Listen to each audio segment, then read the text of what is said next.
కీర్తన గ్రంథము 107.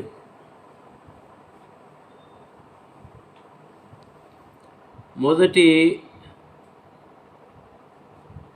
7 వచనాలు చదువుకుందామండి.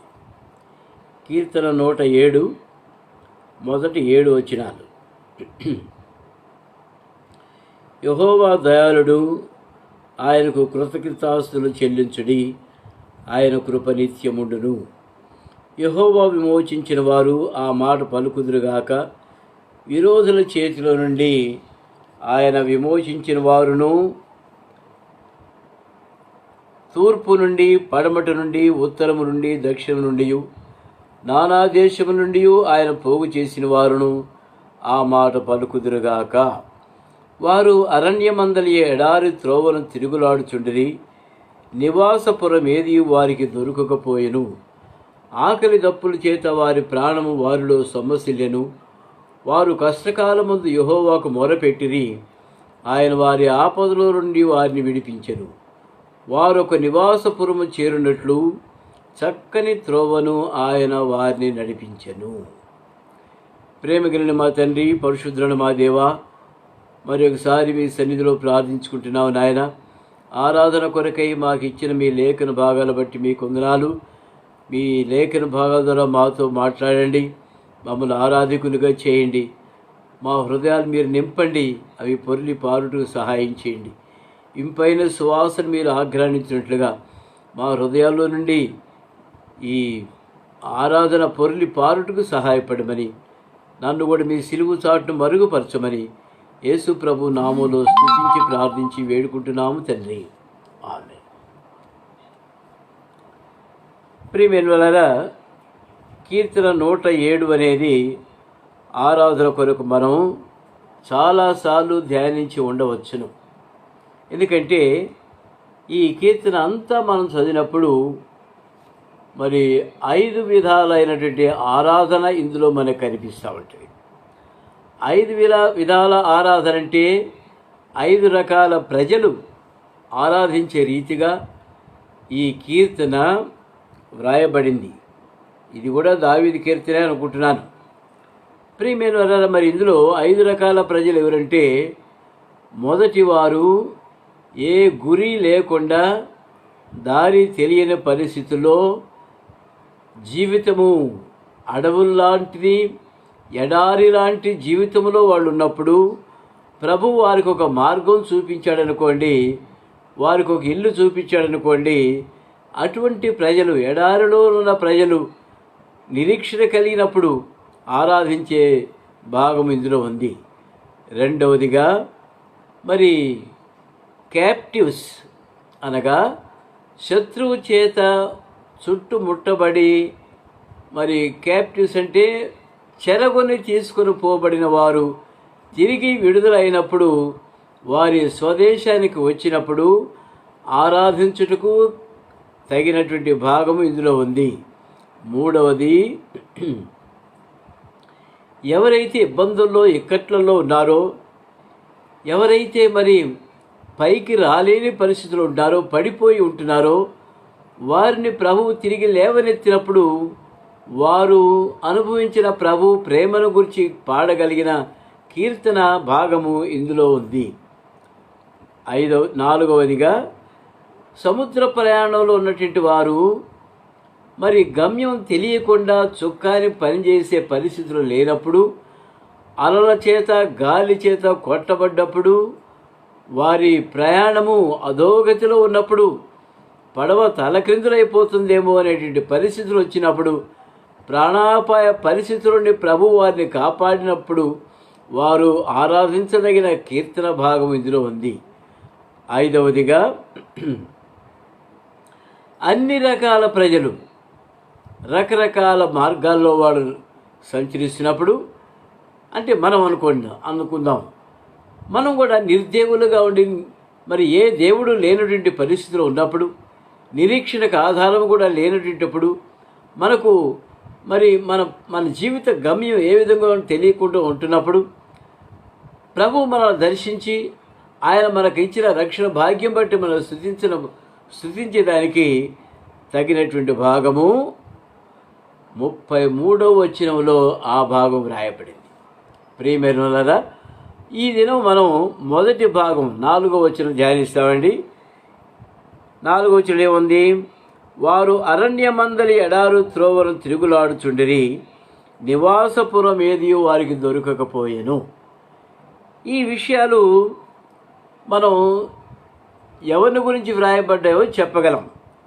ఇవి మన పితరులైన ఇశ్రాయేలీలు అరణ్య మార్గమందు మోషే చేత నడిపించబడినప్పుడు వారు ఎటు వెళ్ళాలనో తెలియక, మోషే కూడా తెలియనప్పుడు ఇత్రో అని ఆయన మామను తీసుకొచ్చి మాకు దారి చూపించడానికి బతిమలాడుకున్నప్పుడు, ప్రియమైనవారా, ఆయన కూడా నేను రానున్నప్పుడు, మరి దేవుడే వారిని నడిపించి ఒక చక్కని మార్గమును వారిని నడిపించినప్పుడు వారు చేరినటువంటి గమ్యం చేరిన తర్వాత వాళ్ళు ఆరాధించేటువంటి కీర్తన ఈ దినం మనం ధ్యానించబోతున్నాం. దయచేసి గమనించండి. ఆయన కృప నిత్య, యెహోవా దయాళుడు, ఆయనకు కృతజ్ఞతాస్తుతులు చెల్లించుడి. యెహోవా దయాళుడు, ఆయనకు కృతజ్ఞతాస్తుతులు చెల్లించుడి. ఆయన కృప నిత్యముండును. ఆయన కృప ఇప్పుడుండేది కాసేపటికి మాయమైపోయేటువంటిది కాదు. ఆయన కృప నిత్యము ఉండేటువంటిదిగా మనం గమనిస్తున్నాము. ప్రియమైనవారా, ఆయన కృప మనతో ఎప్పుడు కూడా ఉంటుంది.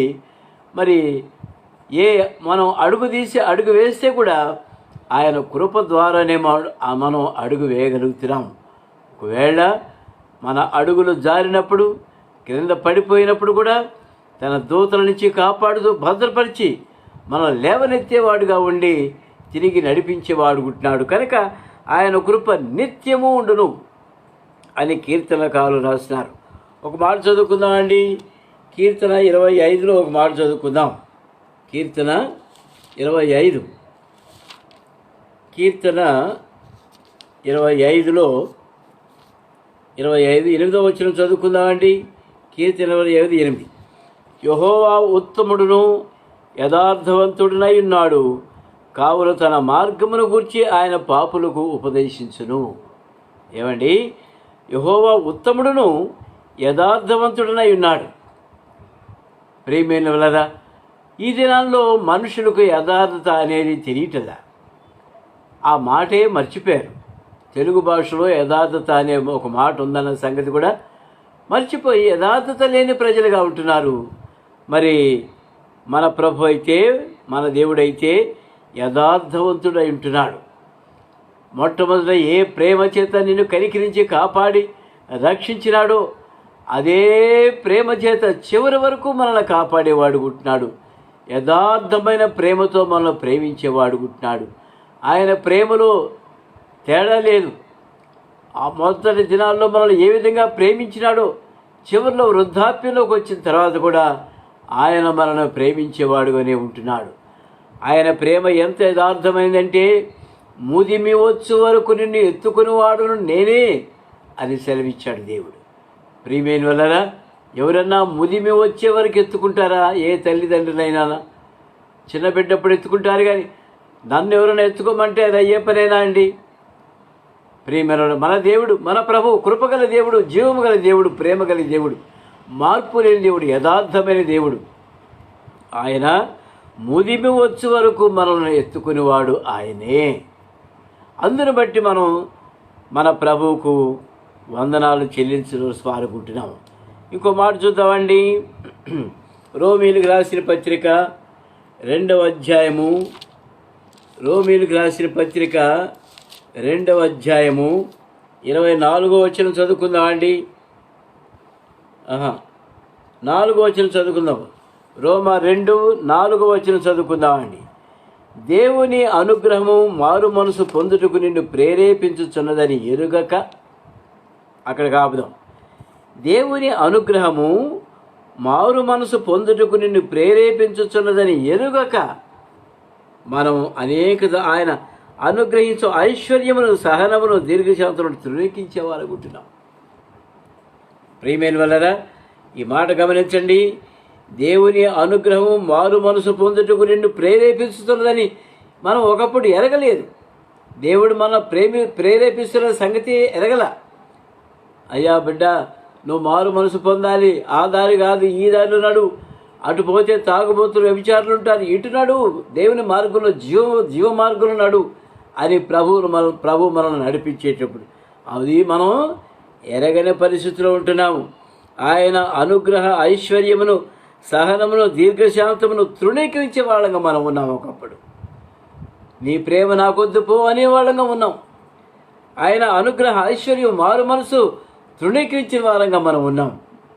అటువంటి వారిని మన వద్దు పొమ్మని చెప్తున్నప్పటికీ ప్రభు మనల్ని కనికరించి చేరదీసి మనల్ని ఈలవేసి పిలిచి తన సన్నిధిలో చేర్చుకున్నాడు, తన హక్కును చేర్చుకున్నాడు. అందును బట్టి మన ప్రభువుకు మనం కృతజ్ఞతాస్తులు చెల్లించాలి. ప్రభా, ఒకప్పుడు నీవిచ్చే రక్షణ మార్గం నేను తృణీకరించినాను, నీ అనుగ్రహ ఐశ్వర్యము నేను తృణీకరించాను. ప్రభా, నన్ను కనికరించండి, దయతో నన్ను క్షమించండి అని ఆరాధించవలసి అనుకుంటున్నాం. ఇంకో మాట చూద్దామండి. విరోధుల చేతుల నుండి ఆయన విమోచించిన వారును, రెండవ వచనం, యెహోవా విమోచించిన వారు ఆ మాట పలుకుదురుగాక. ఇప్పుడు ఎవరు పలకాలి? యెహోవా విమోచించిన వారు ఆ మాట పలుకుదురుగాక. ఎవరు అయితే యెహోవా చేత విమోచించబడినారో, విమోచన అంటే ఏంటండి? విమోచన అంటే విడుదల. విడుదల అంటే ఏంటి? చెర నుంచి విడుదల, జైల్లో నుంచి విడుదల, సాతాను యొక్క బంధకాల్లో నుంచి విముక్తి, విడుదల అంటారు దాన్ని. లేదా ఇంకా బాగా అర్థం కావాలంటే, మన పొలం కానీ మన ఇల్లు కానీ తాకట్టు పెట్టామనుకోండి, 1,00,000 రూపాయలకు తిరిగి వడ్డీతో సహా ఆ డబ్బులు చెల్లించిన తర్వాత ఆ ఇంటిని కానీ ఆ పొలాన్ని కానీ మనం విడుదల చేసుకుంటాం, విమోచించుకుంటాం. రిడెంప్షన్ అని ఇంగ్లీష్లో చక్కని మాట ఉంది. ప్రియమైన నీవు నేను ఒకప్పుడు సాతానుకు బానిసలుగా అమ్మబడ్డాం, సాతాను యొక్క సొత్తు అయిపోయినాం, స్వాధీన అడుమానం పెట్టాం. పైగా అస్వాధీన కాదండి, స్వాధీన అడుమానం పెట్టాం. అంటే సాతానికి స్వాధీనపరచబడ్డాం, మనం సాతాను బంధకాల్లో ఉన్నాం. అటువంటి పరిస్థితిలో స్వాధీన అడుమానం విడిపించుకోవటం అంటే కొంచెం కష్టమే. కనుక సర్వసాధారణంగా అటువంటి అడుమానాలు మనం పెట్టకూడదు.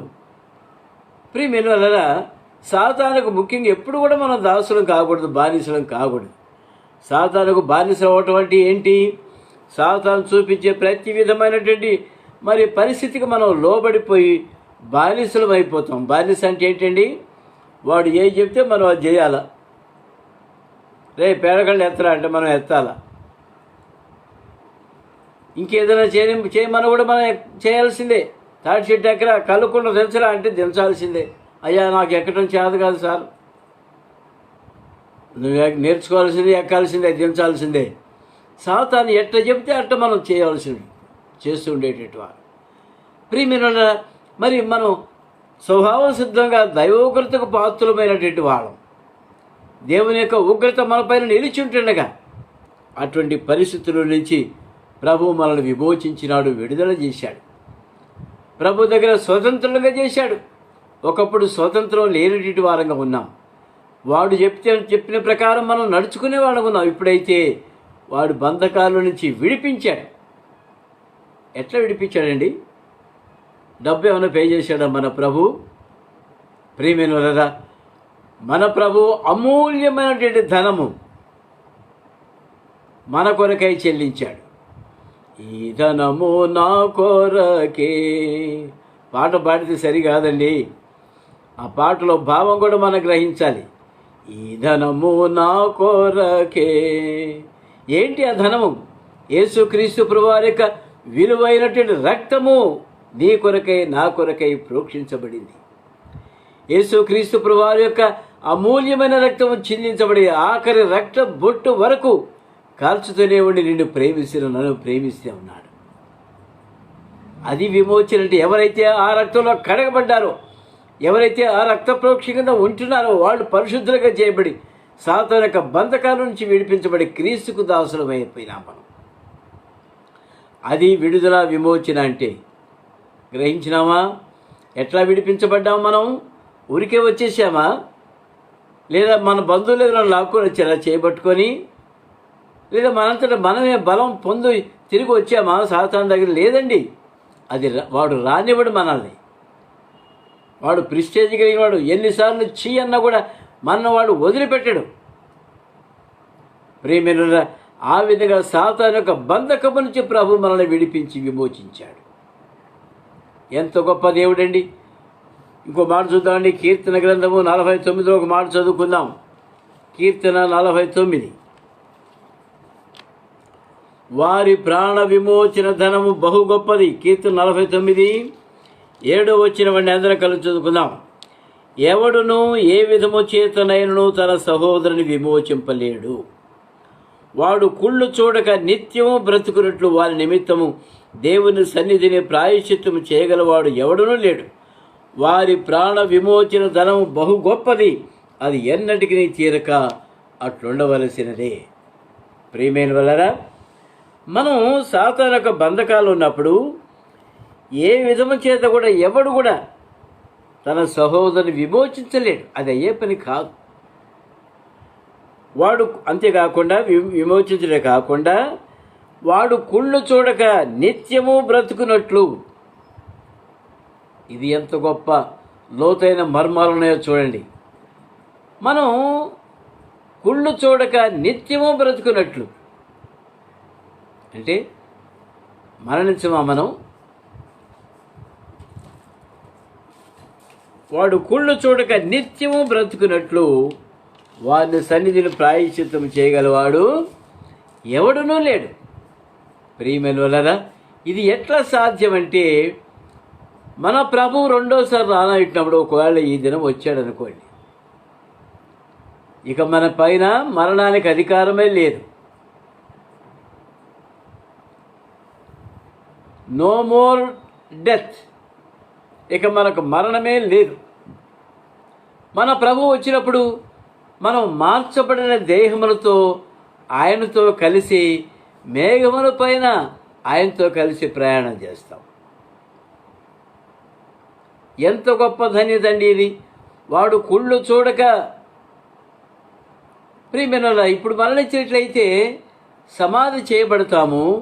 అయితే ప్రభు రాకుండా తిరిగి లేస్తాం. ఒకవేళ ఈ శరీరం మంటికి మంటి అయిపోవచ్చు.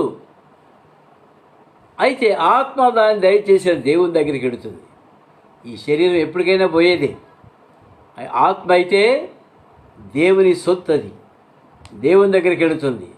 ఆత్మకు విమోచన కనుక ప్రియమైన ఆత్మకు, ఈ ఆత్మ కూడా కుళ్ళు లేకుండా ప్రభు సన్నిధికి తిన్నగా వెళ్ళిపోయేదిగా ఉంటుంది.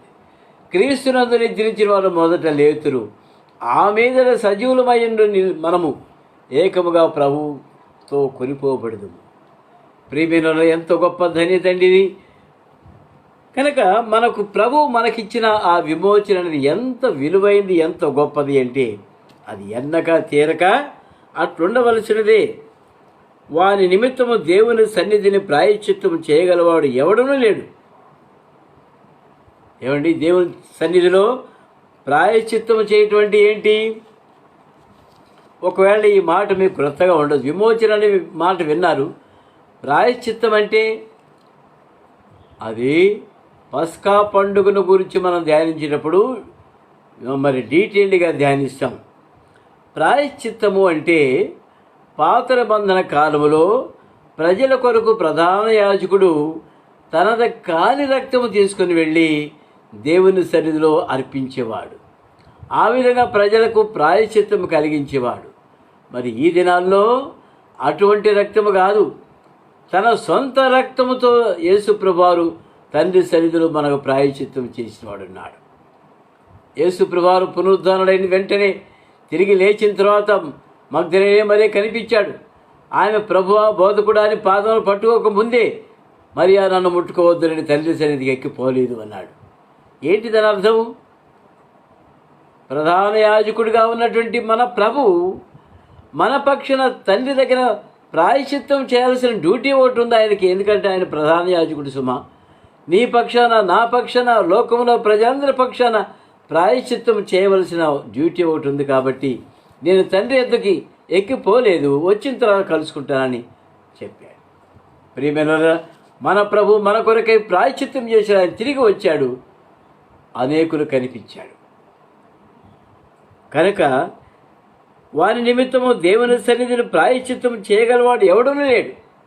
మన ప్రభు, మన రక్షకుడైన యేసుక్రీస్తు ప్రభువారు మనకు విమోచకుడిగా ఉండి మన పక్షంగా ప్రాయశ్చిత్తము చేసి తిరిగి వచ్చి అనేకులకు అగపడి ఆయన మరి పునరుద్ధాన శక్తితో ఆయన ఆరోహణం అయిపోయినాడు. ఆయన తిరిగి వస్తాడు. కనుక వారి ప్రాణ విమోచన ధనము బహు గొప్పది. కీర్తనలో ముందుకు వెళ్ళిపోదామండి. కీర్తన 107. కీర్తన 107.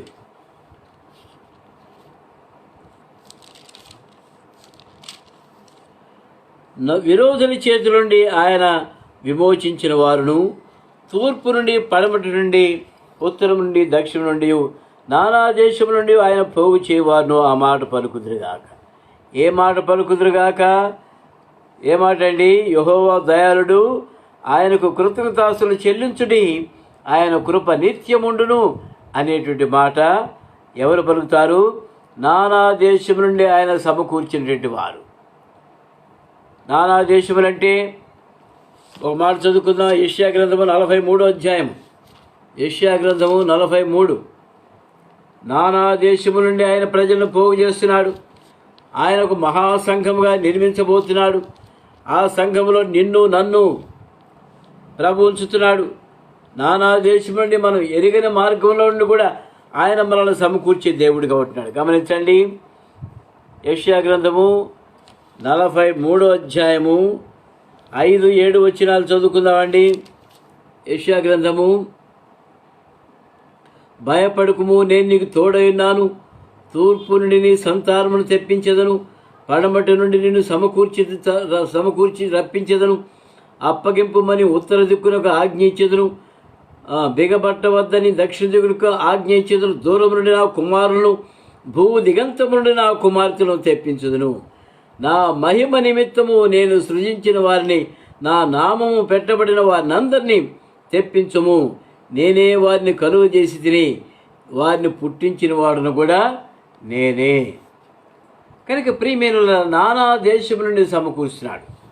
అందులో నీవు నేను కూడా, హిందూ దేశం నుంచి వెళ్ళిన నీవు నేను కూడా ఆ మహాసంఘములో కలిసి ఉంటాం.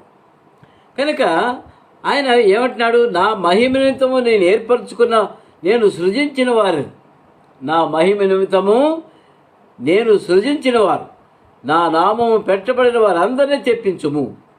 నేనే వారిని కలుగ చేసి వారిని పుట్టించిన వాడను కూడా నేనే.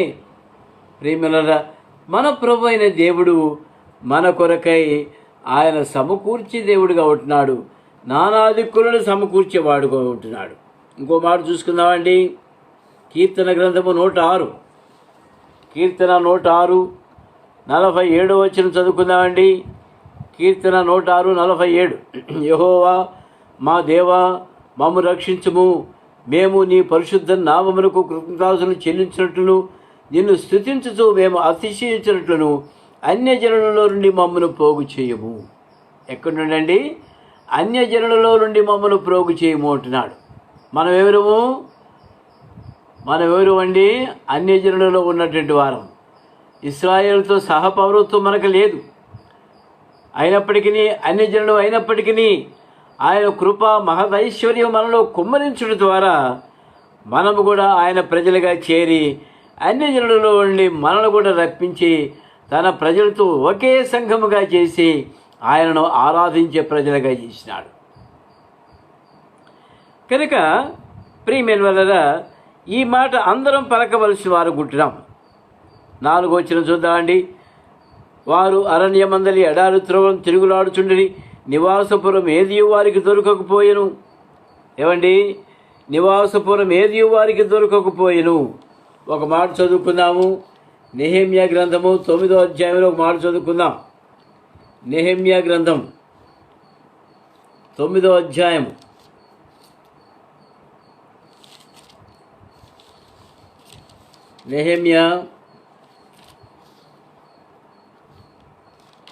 నెహెమ్యా గ్రంథము 9వ అధ్యాయము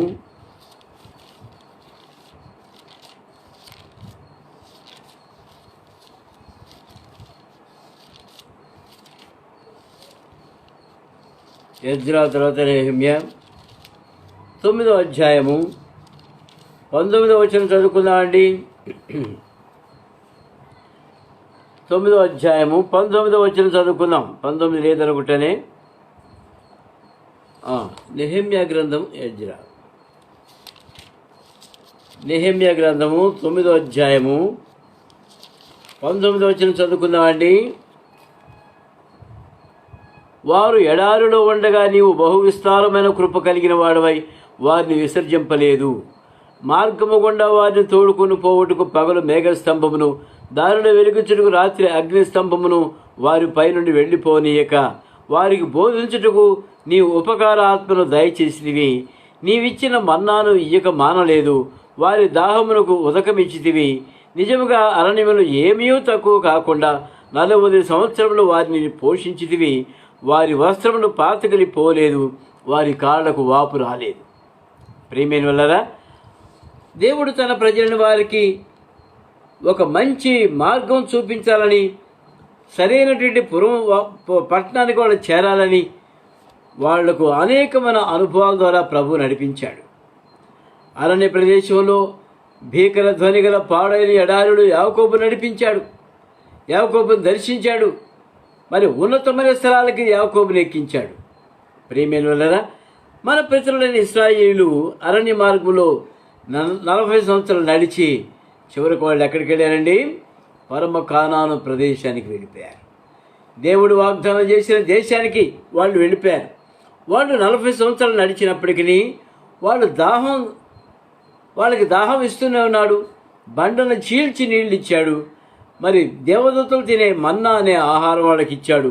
వాళ్ళు బట్టలు పాతగలిపోలేదు, వారి కాళ్లకు వాపు కూడా రాలేదు.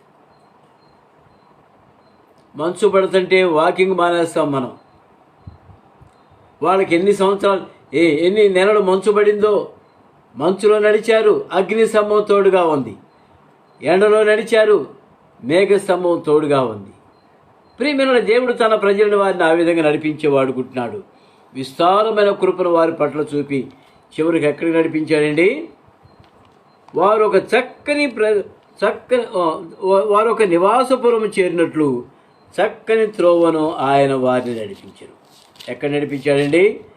వారు ఒక నివాసపురం చేరినట్లు చక్కని త్రోవను ఆయన వారికి నడిపించాడు. చక్కని త్రోవ, ఒకవేళ అది చుట్టుదారి కావచ్చుగాక. ఎందుకు చుట్టుదారి పోవాల్సి వచ్చింది? యుద్ధాలు చూసి ప్రజలు వెంటనే వెనక్కి తిరిగి వెళ్ళిపోతారని దేవుడు వాళ్ళ చుట్టుదారి నడిపించాడు. అనేకమైన అనుభవాలు చూపించాడు. తన సన్నిధిలో ఉన్న మహిమను వాడు చూడగలిగినారు. దేవుని యొక్క సన్నిధిని అనుభవించేదానికి అనేకమైన దారులు కూడా నడిపించి చివరికి వాళ్ళని ఎక్కడికి చేర్చాడండి? కనాను దేశానికి చేర్పించాడు. ప్రియమైన నిన్ను నన్ను కూడా ప్రభు ఈ అరణ్య ప్రదేశం లాంటి ఈ లోకంలో విశ్వాసయాత్రలో మనం సాగిపోతుండగా మనం కూడా మన పితరులు చేరిన ఆ దేశానికి ప్రభు మనల్ని చేర్చేవాడు. నూతన యెరూషలేములకు మనల్ని చేర్చేవాడు పుట్టినాడు. ప్రియమైన ఇశ్రాయేలు అరణ్య మార్గంలో నుంచి వెళ్ళిపోయిన తర్వాత కనాను దేశానికి చేరారు. యాకోబు భీకర ధ్వని గల పాడైన ఎడారుల నుండి ఎక్కడికి వెళ్ళాడండి? భూమి యొక్క ఉన్నత స్థలాలకి ఆయన ప్రభు చేర్చినాడు. తర్వాత మరి పిచ్చుకలకు ఒకప్పుడు నివాస స్థలం లేదు. అయితే యేసుక్రీస్తు ప్రభువారు శిలువలో బలి అయిపోయిన తర్వాత ఇక పిచ్చుకలను వధించేదానికి ఆస్కారమే లేదు, అవసరం లేదు అనుకున్న తర్వాత దేవుడు ఆ పిచ్చుకలకు బలిపీఠం దగ్గర నివాసం ఏర్పాటు చేశాడు. ప్రేమైన దేవుని యొక్క ఆశ్చర్యకరమైన కార్యములు ఆ విధంగా ఉంటుండగా నిన్ను నన్ను కూడా వాగ్దానం చేసిన దేశానికి ప్రభు నడిపించేవాడు ఉంటున్నాడు. అందును బట్టి మనం మన ప్రభువును ఆరాధించవలసిన వారు ఉంటున్నాం. 6వ వచనం చదువుకుందామండి. వారు కష్టకాలమందు యెహోవాకు మొరపెట్టిరి, ఆయన వారి ఆపదలను వారిని విడిపించెను. వారు ఒక నివాసపురము చేరినట్లు చక్కని త్రోవను ఆయన వారిని నడిపించెను. వారు ఒక నివాసపురము చేరినట్లు చక్కని త్రోవను ఆయన వారిని నడిపించెను. చక్కని త్రోవ కదండి. మనం ఏ నివాసం కావాలనో in my father's house there are many mansions అన్నాడు. In my father's house many mansions there. కాబట్టి మన తండ్రి ఇంట్లో అనేకమైన నివాసాలు ఉన్నాయి, నివాస గృహాలు మనకున్నాయి, దేవుడు సిద్ధపరిచాడు. ప్రియమైనవారా, ఏ యోగ్యత లేనటువంటి నిన్ను నన్ను ప్రభువును ప్రేమించినా ప్రేమించకపోయినా నిన్ను నన్ను ప్రభు ప్రేమించి తన దారిలోకి తీసుకొచ్చాడు. మరి ఎటువంటి యోగ్యత లేకుండా, ఈ నిరీక్షణ లేకుండా మనకు యేసుక్రీస్తు ప్రభువారే ఒక నిరీక్షణ మార్గంగా దొరికాడు. ప్రియమైనవారా, మన జీవితం యాత్రలో సరైనటువంటి మార్గం లేని పరిస్థితులు మనం ఉంటున్నప్పుడు, సాతానుకు బానిసలంగా అమ్మివేయబడ్డప్పుడు ప్రభు మనను వెల ఇచ్చి విడిపించాడు. మన ప్రాణ విమోచన ధర్మం బహు గొప్పది, అది ఎన్నటికీ తీరగట్లు ఉండవలసిందని అటువంటి విలువైనటువంటి మరి క్రయధనం మన కొరకై ప్రభు చెల్లించి ఆయన సొత్తైన ప్రజలుగా మనల్ని చేశాడు. ఇంకా ఏం చేశాడండి? ఆయన సొత్తైన ప్రజలుగా మనల్ని చేశాడు. అంతేకాకుండా రాజులైన యాజక సమూహంగా ప్రభు మనల్ని చేసినాడు. ఆయన స్తుతించే ప్రజలుగా మనల్ని చేశాడు. ఆయన మహిమ గుణాతిశయను ప్రచురము చేయు నిమిత్తము ఏర్పరచబడిన వంశమును రాజులైన యాజక సమూహంగా ప్రభు మనల్ని చేశాడు. అందును బట్టి మన ప్రభువును మనం ఆరాధించవలసి. ఈ కొన్ని మాటలు మనం హృదయంలో భద్రపరుచుకొని ప్రభు సన్నిధిలో మనం ఆరాధించుకుందాం. ఒక పాటలో ఒక చరణం పాడుకుందాం అండి. పాట సంఖ్య 227. ఒకే చరణం పాడుకొని ఆరాధనలో ప్రవేశిస్తాం.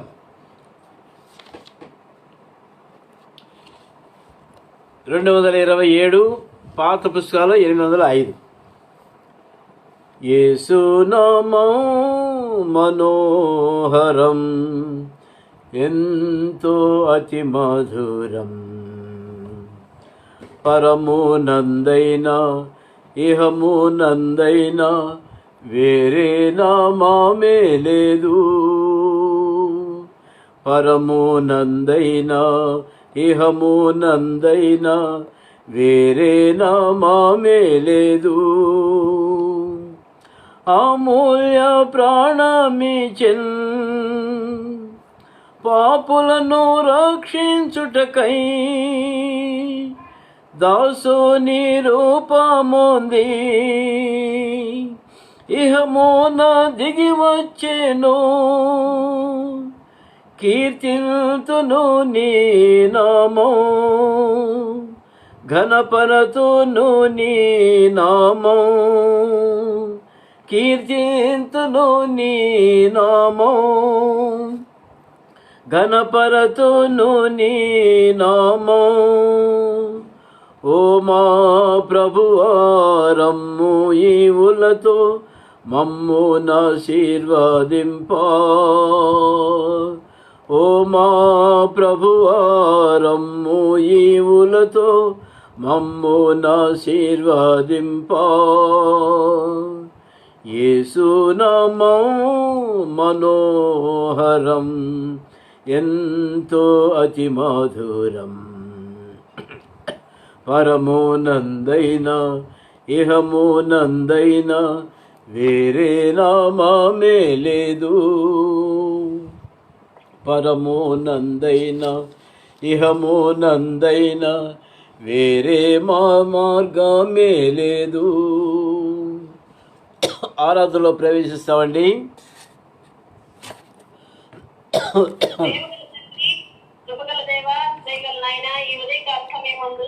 పరిశుద్ధ దినములో సజీవురాలనై నిన్ను ఆరాధించుటకు పూజించుటకు నాకు ఇచ్చిన జీవానికై శ్రేష్టమైన సమయానికై వేలాది స్థుతులు స్తోత్రాలు చెల్లించుకుంటున్నాను తండ్రి. అవును తండ్రి, ఒకప్పుడు ప్రభువా ఏ గమ్యము లేక ఎడారి లాంటి ప్రభు అరణ్యములో ప్రభువా నేను ఏ దారి కనపడని స్థితిలో శాపంలో ప్రభువా పాపంలో ప్రభువా నేను ప్రభువా కుళ్ళిపోయి ఉంటున్నప్పుడు తండ్రి నన్ను జ్ఞాపకం చేసుకొని నీ యొక్క యథార్థమైన ప్రేమతో నన్ను జ్ఞాపకం చేసుకున్నావు ప్రభువా. అందుని బట్టి నీకు వేలాది స్థుతులు స్తోత్రాలు చెల్లించుకుంటున్నాను తండ్రి.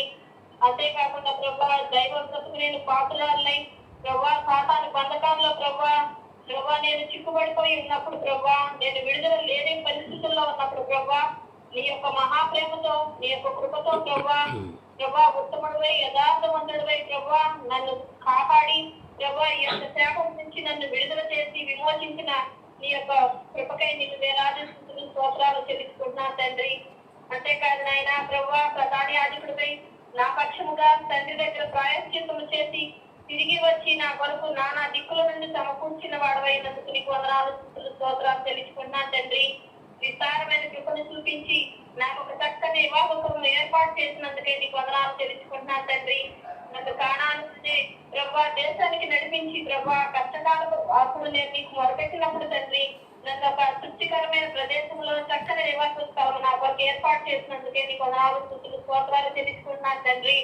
నేను నాయన ఎన్నో మేలుడు ఎన్నో ఉపకారాలు నా పట్ల చేసినందుకే నీకు వేలాది స్తోత్రాలు తెలుసుకుంటున్నాను తండ్రి.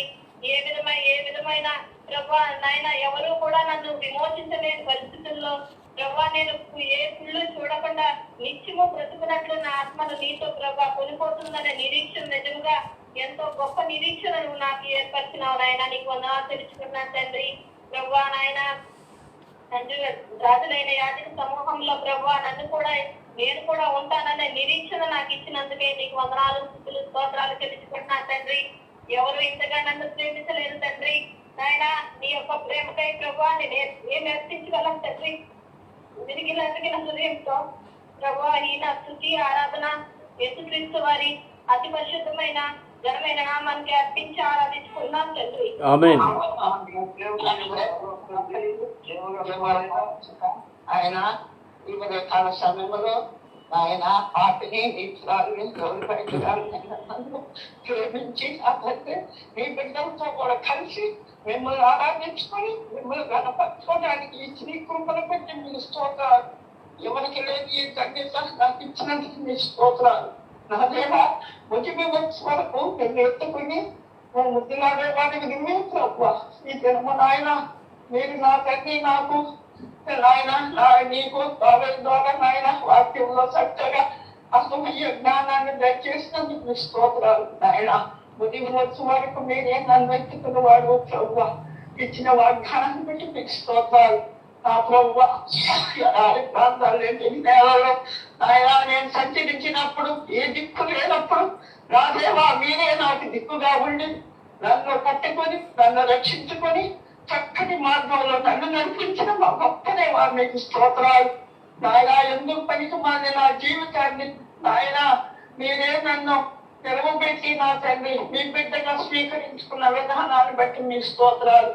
నాయన పిచ్చుకులకి ఎలాగ మీ సింహాసనం ఎదుట నాయన సింహాసనం ఎదుట నాయన స్థానం ఎక్కించారు. అంతకంటే పనికి మాలిన దాన్నైనా నాకు కూడా నాయన మీరు ఇచ్చిన కృపను బట్టి మీకు స్తోత్రాలు. నాకు కూడా నివాస స్థలం దయచేశారని నమ్ముచున్నాను ప్రభు. నా దేవా నా తండ్రి ఈ జన్మ నాయన నేను ఈ యొక్క వాక్యం విని చక్కగా నేను ఆరాధించుకునే భాగ్యం నాకు ఇచ్చినందుకు మీకు స్తోత్రాలు. నా దేవా నా ప్రభు ఎన్నో శాపాల్లో పాపాల్లో నేను జీవించినప్పుడు నన్ను పట్టుకుని మీ ప్రజగా స్వీకరించుకున్న విధానాన్ని బట్టి మీకు స్తోత్రాలు. ఆయన నా కొరకు మీరు చెల్లించి ప్రభు సిలువ బాధ మీద బలయ్యి నా కొరకు ఇచ్చిన రక్షణ బట్టి మీకు స్తోత్రాలు. నా దేవా నా ప్రభు నేను పొందవలసిన అవమానాలు నిందలు శిక్ష నా తండ్రి నా గురించి మీరు పొంది కలవరి సిలువలో ఆ బట్టి వారికి కాచి నాకు ఇచ్చిన రక్షణ బట్టి మీకు స్తోత్రాలు చెల్లించుకుంటూ నాకు ఇచ్చిన సమయాన్ని బట్టి వేలాది స్తోత్రాలు చెల్లించు యేసయ్య పరిశుద్ధమైన ఘనమైన శక్తి గల నామంలో మీకే సమర్పించుకుంటున్నాను తండ్రి. ఆమేన్.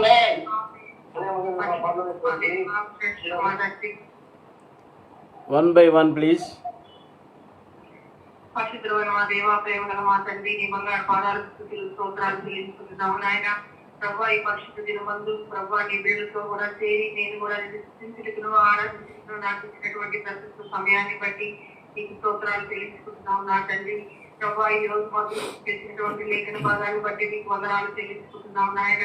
యెహోవా దయాళుడు ఆయనకు కృతజ్ఞతాస్తుతులు చెల్లించుడి ఆయన యొక్క పరీక్షములను అనే వాక్యాన్ని మా దృష్టికి తెచ్చినందుకు వందనాలు తండ్రి.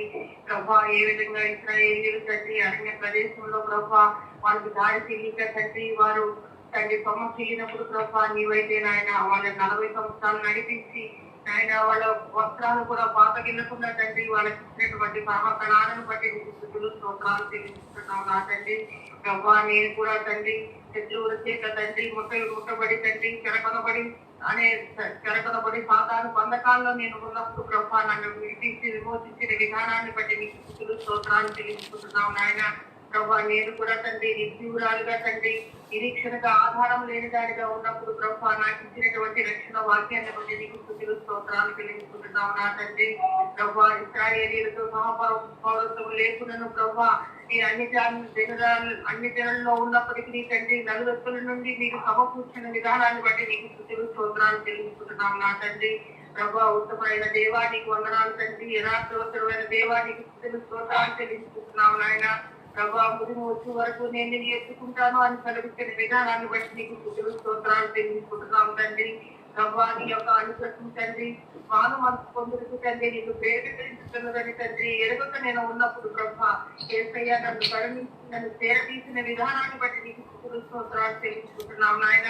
నేను కూడా నాశనకరమైన ఊబిలో ఉంటూ ఉండగా ప్రభా దైవోగ్రతకి నేను పాత్రురాలుగా ఉన్నప్పుడు నా తండ్రి ప్రభా నీవు నా మీద చూసినటువంటి కృపా మహదైశ్వర్యమును బట్టి మరియు మహాప్రేమను బట్టి ప్రభా నీలో నన్ను బ్రతికించిన విధానాన్ని బట్టి నీకు స్తుతులు స్తోత్రాలు చెల్లించుకుంటున్నావు నాయన.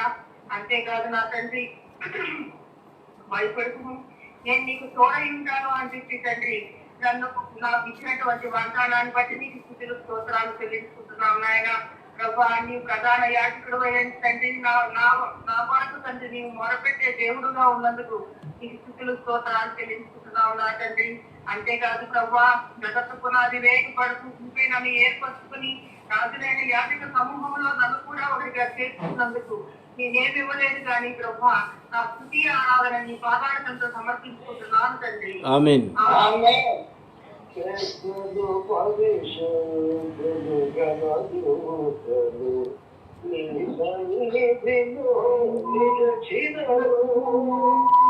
పెద్దలు పరిశుద్ధులు ఘనదూతలు నీ సన్నిధిలో నిలచినను.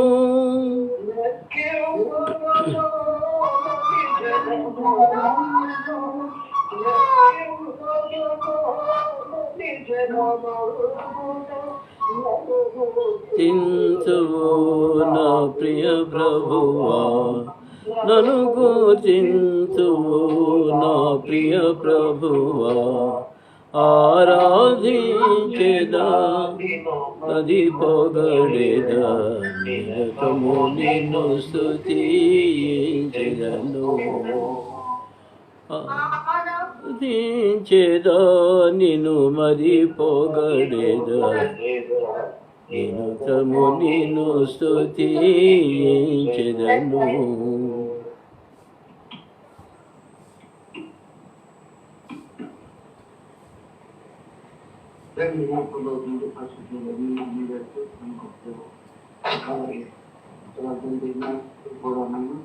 ఒకప్పుడు సంతానంలో చిక్కి ఆయన చచ్చిపోయి కనుక ఆయన మీరే నన్ను వెనక్కి రక్షించి నన్ను అనుకొని నన్ను ప్రేమించి ఆయన నా కొరకు ఆయన మీరు ప్రయోజనంగా ఆయన మీరే ముందు చిందించి నన్ను కలిగి చిందించి విమోచించి ప్రజలుగా చేసుకునే విధానాన్ని నాకు ప్రతిపత్తి మీకే వేలాది స్థితులు ఉంది. ఆయన ఆరోగ్యం ఆయన మేము కూడా ఒకప్పుడు అన్ని జన్ములుగా ఆయన పద్ధతులుగా దూరస్తులుగా ఆయన మీ ప్రజలుగా మీ సొత్తైన గుణంగా మనం చేసుకున్నందుకు మీకు మా తండ్రి ఆయన పూర్తిగా ముందు నన్ను దేవదచ్చిన విధానాన్ని బట్టి మీకు మా తండ్రి ఆయన ఆ రీతిగా నన్ను ముందుగా చేస్తే సమూహంలో కూడా నన్ను చేసుకునే విధానాన్ని బట్టి ఆయన మీకు వేలాది స్థితులు సమర్పించుకుంటూ ఆ స్థితి మీకు సమర్పిస్తున్నాను తండ్రి. ఆమేన్. ఆరాధించండి.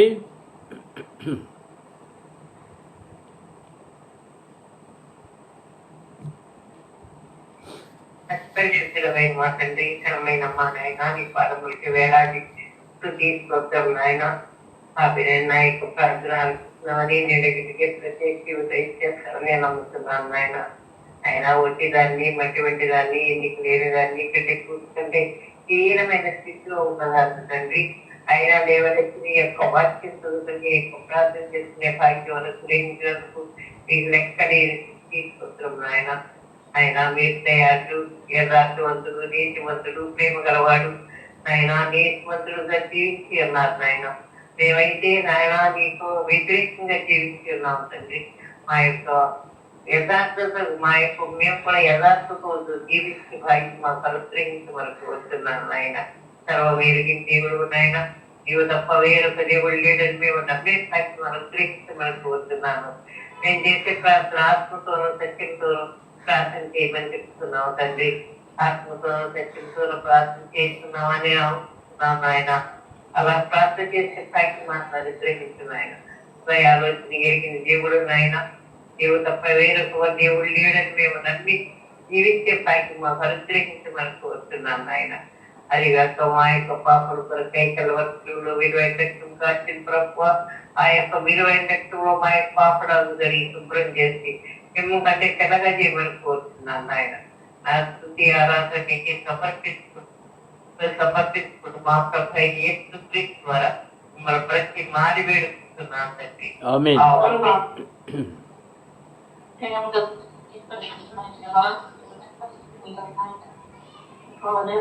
ఆయనకు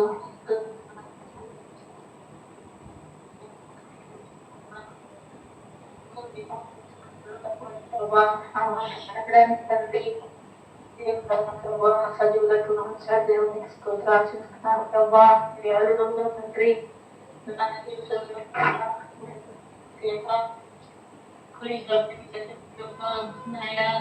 తెలియ స్థితిలో ప్రభా చదువుకుంటున్న దానికి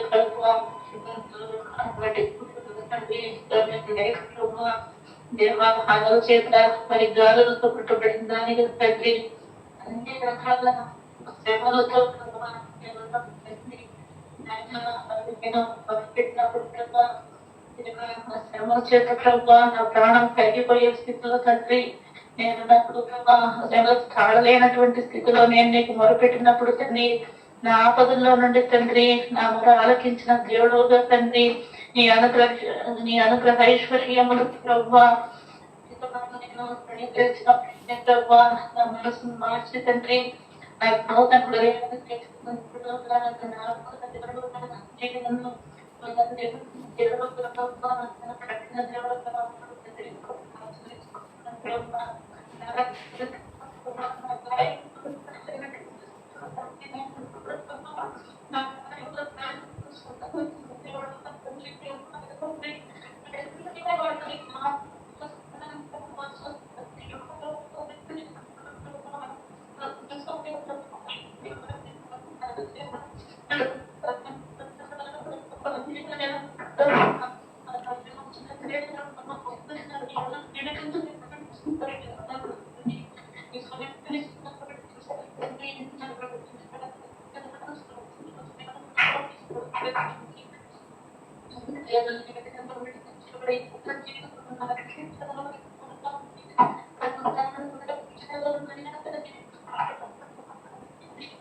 ఆమేన్.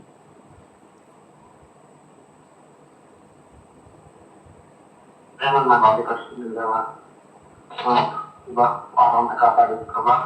ఈ రెండు నెలలు ప్రభా మమ్మల్ని కాపాడుతుంది తండ్రి ప్రభా. నాయన మేము ఒకప్పుడు ప్రభా సాతాను ప్రభా బంధకాల నుండి ప్రభా ఉంటుందిగా ప్రభా. ఆ సాతాను మమ్మల్ని స్వాధీనం చేసుకొని ప్రభా సాతాన బాధ్యతతో ప్రభా సాతాన సంఖ్యలతో ప్రభా ఉన్నందుకు ప్రభా మీరు ప్రభా మీ విలువైన ప్రభా రక్తంతో సిలువలో ప్రభా మీ రక్తం అంతా కాచి ప్రభా నన్ను సాతాను వంటి విరోధులు నన్ను విడిపించినందుకు మీకు వేల స్తోత్రాలు చెల్లిస్తున్నాం తండ్రి. ప్రభా నాయన యేసు ప్రభు యొక్క విలువైన రక్తంతో ప్రభా నన్ను నా పాపంలో పూర్తిగా కలిగి ప్రభా నన్ను సాతాను విడిపించినందుకు స్తోత్రాలు తండ్రి. ప్రభా నాయన మేము బిడ్డలు కాకపోయినా ప్రభా, మేము ఇజ్రాయేలు కాకపోయినా ప్రభా, మేము మమ్మల్ని కూడా ప్రభా అన్యజనుల నుండి మమ్మల్ని ప్రోగు చేసి ప్రభా అబ్రహాము సంతానంలో మమ్మల్ని కూడా ప్రవేశపెట్టుకుని వేలాది స్తోత్రాలు చెల్లిస్తున్నాం తండ్రి. ప్రభా మీ బిడ్డలతో మీ శ్రేష్టమైన జనాంగంతో ప్రభా నన్ను కూడా కలిపినందుకు మీకు స్తోత్రాలు తండ్రి. ప్రభా నాయన అంతేకాదు ప్రభా మీరు ప్రభా మళ్ళీ వచ్చి రెండో రకడప్పుడు మళ్ళీ వచ్చి ప్రభా నన్ను కూడా తిరిగి కోల్పోవాలన్న నిరీక్షణ నాకు ఇచ్చిన స్తోత్రాలు తండ్రి. ప్రభా పరలోకంలో తండ్రి ఇంటిలో నాకు కూడా నివాస స్థానం ఏర్పరిచినందుకు మీ స్తోత్రాలు తండ్రి. ప్రభా అంతేకాదు ప్రభా అయోగ్యుని అపాత్రైన నన్ను ప్రభా రాజులైన యాజక సమూహంగా చేసుకున్నందుకు మీకు వేల స్తోత్రాలు చెల్లిస్తూ ఇచ్చిన సమయాన్ని బట్టి మీకే వేల స్తోత్రాలు చెల్లిస్తూ ఏ స్తోత్రాల్లో ప్రార్థించి వేడుకుంటున్నాం తండ్రి.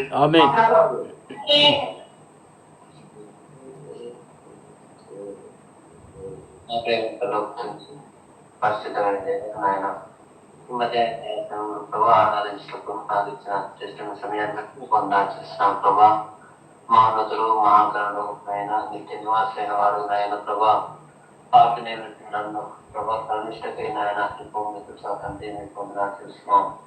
అంతేకాదు ఆయన ప్రభా దయాళుడు ఆయన నిరంతరం ఉన్నట్టుగా ఆయన ప్రభా మీ యొక్క ఆయన ప్రభా కృప అనే నేను ఇంకా నేను జీవిస్తున్నాను.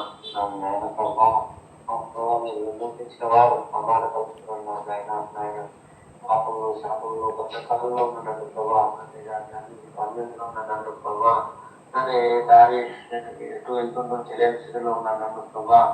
నాయన మీరు కనుకరించాలి తండ్రి. ఇదే దారి అని ప్రభావ నాకు దారి చూపించిన ఆయన ప్రభా ప్రతి కష్టకాలంలో ప్రభావ మీరు నాకు తోడుగా ఉన్నట్టు అదే రీతిగా నాయన ప్రభావ నాకు చదువుతున్నాను. అదే కాకుండా నాయన ప్రభా నా జీవితంలో అనేక మేము ఉపకారాల ప్రభావం చేసినట్టు మీకు తెలుస్తున్నాను ప్రభా.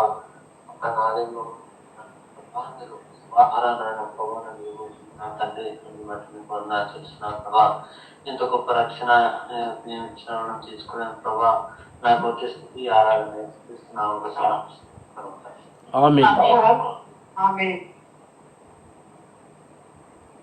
చిన్నపిల్లలు కూడా ఆరాధించండి. చిన్నపిల్లలు స్తుతుల పైన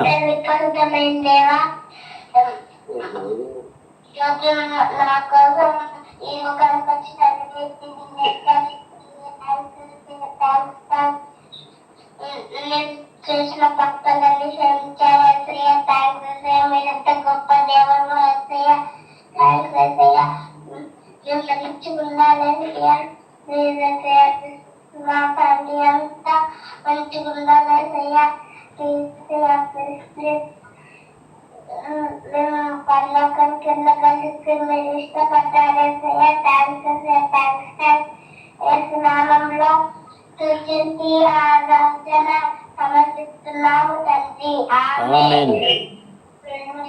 పరిశుద్ధమైన దేవా మా కోసం మీ లోపలికి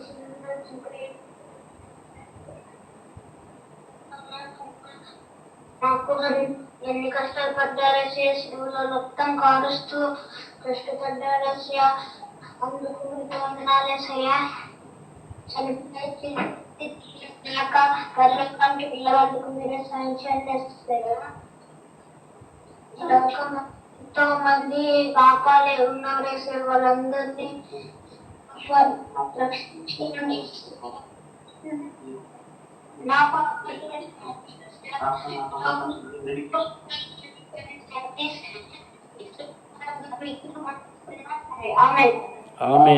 ఆమేన్.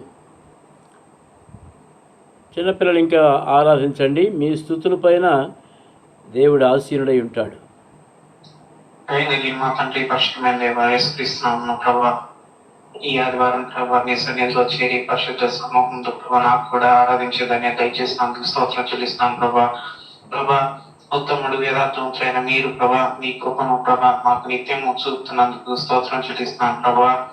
ప్రభా ఎల్లప్పుడూ ప్రభా నిరంతరం ప్రభా నిరకడగా ప్రభా మీ చూపిస్తున్న మీ ప్రేమను బట్టి ప్రభా ముగింపు వచ్చే వరకు మీరు చూపుతున్న ప్రేమను బట్టి స్తోత్రం చెల్లిస్తున్నాను ప్రభా. ప్రభా ఒకప్పుడు ప్రభా సాతాను బంధకంలో నుండి ప్రభా దైవకృతకు గురి కావలసి ఉన్న నేను ప్రభా మీరు మీ అమూల్య రక్తం చేత ప్రభా పేదలను చెల్లించి ప్రభా విడుదల చేసి విమోచించినందుకు స్తోత్రం చెల్లిస్తున్నాం ప్రభా.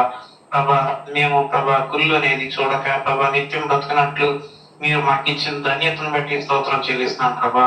ప్రభా మీ సన్నిధిలో మమ్మల్ని బట్టి ప్రధాన యాజకునిగా ప్రభా యేసుక్రీస్తు ప్రభువారు తన రక్తంతో ప్రభా ప్రాయశ్చిత్తం చేసిన విధానం బట్టి స్తోత్రం చెల్లిస్తున్నాం ప్రభా. మాకు ఎల్లప్పుడూ సమకూర్చేవారిగా ఉన్నందుకు ప్రభా ఎన్నో వేల కొద్ది స్తోత్రం చెల్లిస్తున్నాం ప్రభా. అన్ని జనుల్లో ఉన్న మమ్మల్ని ప్రభా మీ కృప మైదైశ్వర్యం చేత ప్రభావం వేరుపరిచి పరిశుద్ధ సమూహంలోకి తీసుకొచ్చి వారి సమూహంలో మాకు కూడా ఆరాధించే ధన్యతను బట్టి నేను ఏమిచ్చి రుణం తీర్చుకోగలను ప్రభా. అందుకే ఈ స్తుతి ఆరాధన యేసుక్రీస్తు నామం పేరిట సమర్పిస్తున్నాం తండ్రి. ఆమేన్. ప్రేమైన మా తండ్రి పరిశుద్ధమైన దేవ యేసయ్య మీ కృపను మాకు నిత్యము చూపుతున్నందుకు స్తోత్రం యేసయ్య. సాతాను బంధకముల నుండి విడిపించినందుకు స్తోత్రం యేసయ్య. మీ ప్రేమను బట్టి స్తోత్రాలు యేసయ్య. ఇన్ని చేసిన మీకు ఏమి ఇచ్చి సమర్పించుకోగలను యేసయ్య. అందుకనే ఈ స్తుతి ఆరాధన సమర్పిస్తున్నాం తండ్రి. ఆమేన్.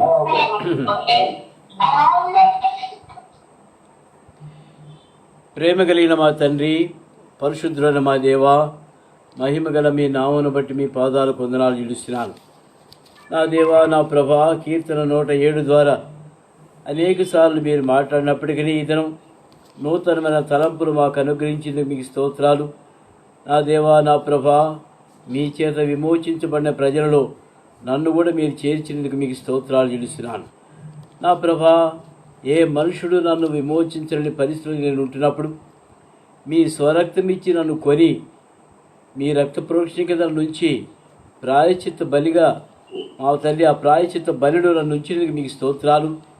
మీరు చేసిన రక్త ప్రోక్షణలో నా పాప దోషములని పరిహరించేందుకు మీకు స్తోత్రాలు చెల్లిస్తున్నాను.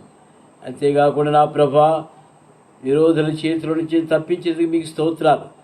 నా దేవా, ఒకప్పుడు ఏ గురి లేకుండా నేను ఉంటున్నప్పుడు నాకు ఇచ్చిన నిరీక్షను బట్టి మీకు స్తుతులు స్తోత్రాలు చెల్లిస్తున్నాను. నా దేవుడు మా రక్షకుడైన యేసుక్రీస్తు ప్రభువారి శ్రేష్టమైన నామంలో మాకు ఇచ్చిన రక్షణ భాగ్యం బట్టి మీకు స్తోత్రాలు చెల్లిస్తున్నాను. ఆయన నాకు ఇచ్చిన కృప మహదైశ్వర్యం బట్టి మీకు వందనాలు చెల్లిస్తున్నాను. నా ప్రభా, నా ప్రాణమును విమోచించి కుళ్ళు చూడక నిత్యం బ్రతుకున్నట్లుగా మా తండ్రి మీ సన్నిధిలో ప్రాయశ్చిత్తం చేసిన మా ప్రభువును బట్టి మీకు వందనాలు చెల్లిస్తున్నాను. నా దేవా, నాలో ఏ మంచితనం లేకపోయినప్పటికీ నన్ను ఇంతగా మీరు ప్రేమించి ఒక చక్కని మార్గంలో నన్ను నడిపించి ఒక నివాసపురంలో నన్ను నడిపించిన విధానం బట్టి మీకు వందనాలు చెల్లిస్తున్నాను. నా దేవా, నా ప్రభా, మా తండ్రి, అరణ్య ప్రదేశంలో మా పితరులను కనాన దేశంలో చేర్చిన దేవుడు. మా ప్రభా, మా తండ్రి, అరణ్య ప్రదేశంలో భీకరమైన పాడైన ఎడారిలో యాకోబును జ్ఞాపకం చేసుకుని భూమి యొక్క ఉన్నతమైన స్థలాల్లోనికి నడిపించిన దేవుడు. మా ప్రభా, మా తండ్రి, నన్ను కూడా మీరు జ్ఞాపకం చేసుకొని అధోగతిలో ఉన్నటువంటి నన్ను భూమి యొక్క ఉన్నతమైన స్థలాల్లోని తీసుకెళ్తున్న దేవుడు అని మీకు వందనాలు చెల్లిస్తూ మీరు ఇచ్చిన గొప్ప రక్షణ భాగ్యం బట్టి మీకు స్తుతులు స్తోత్రాలు చెల్లిస్తూ ఈ నా కొద్ది స్థితి ఆరాధన నా ప్రభువును నా రక్షకుడైన యేసుక్రీస్తు ప్రభువారి శ్రేష్టమైన పుణ్యనామములో అర్పించి ఆరాధించుకుంటున్నాను తండ్రి. ఆమేన్. ఒక పాట పాడుకుందామండి. దయచేసి కూర్చోండి. పెద్ద పాటల పుస్తకాల్లో పాట సంఖ్య 212, పాత పుస్తకాలు 183, 4 వచనాలు ఉన్నాయి. మొదటి వచనం చివరి వచనం పాడుకుందాం. స్తుతి ప్రశంస పాడుచు కీర్తింతు నిత్యము మహారక్షణ నీచియు మనశాంతినిచ్చెను, మహారక్షణనిచ్చియు మనశాంతినిచ్చెను. పాపాలోక బంధమందు దాసత్వమందుండా, పాపాలోక బంధమందు దాసత్వమందుండా, నీ రక్త శక్తిచే ప్రభు విమోచించితివి, నీ రక్త శక్తిచే ప్రభు విమోచించితివి. స్తుతి ప్రశంస పాడుచు కీర్తింతు నిత్యము, మహారక్షణనిచ్చియు మనశాంతినిచ్చెను. పెంటకుప్ప నుండి నన్ను లేవనెత్తితివి, పెంటకుప్ప నుండి నన్ను లేవనెత్తితివి. దరిద్రుడనైనా నన్ను రాజుగా చేసితివి, దరిద్రుడనైనా నన్ను రాజుగా చేసితివి. స్తుతి ప్రశంస పాడుచు కీర్తింతు నిత్యము, మహారక్షణనిచ్చియు మనశాంతినిచ్చెను, మహారక్షణనిచ్చియు మనశాంతినిచ్చెను.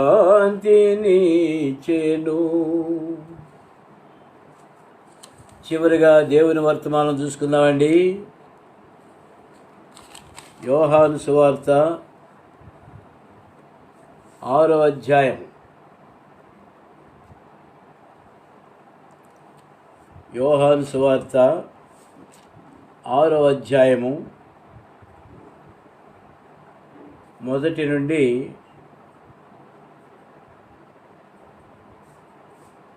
14 వచనాలు చదువుకుందామండి.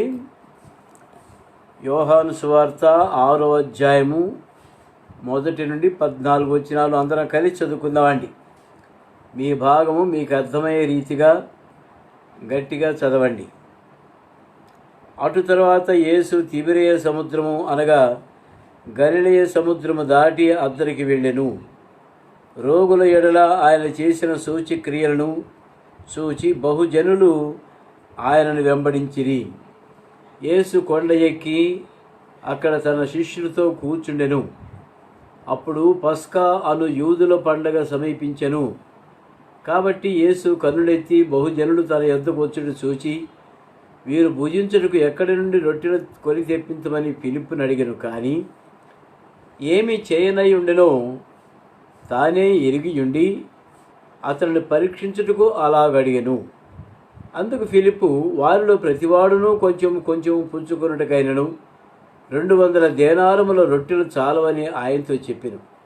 ఆయన శిష్యులలో ఒకడు అనగా సీమోను పేతురు సహోదరుడైన అంద్రెయ, ఇక్కడ ఉన్న ఒక చిన్నవాని యొద్ద 5 యవల రొట్టెలు 2 చిన్న చేపలు ఉన్నవి, కానీ ఇంతమందికి అవి ఏమాత్రమని ఆయనతో అనగా యేసు జనులను కూర్చుండబెట్టుడని చెప్పాను. ఆ చోట చాలా పచ్చిక ఉండెను కనుక లెక్కకు ఇంచుమించు 5,000 మంది పురుషులను కూర్చుండిరి. యేసు ఆ రొట్టెలు పట్టుకొని కృతజ్ఞతాస్తులు చెల్లించి కూర్చున్న వారికి వడ్డించెను. అలాగున చేపలు కూడా వారికి ఇష్టమైనంత మట్టుకు వడ్డించెను. వారు తృప్తిగా తినిన తర్వాత ఏమీ నష్టపడకుండా మిగిలిన ముక్కలు పోగు చేయడని తన శిష్యులతో చెప్పెను. కాబట్టి వారు భుజించిన తరువాత వారి యొద్ద మిగిలిన 5 యవల రొట్టెల ముక్కలు పోగు చేసి 12 గంపలు నింపిరి.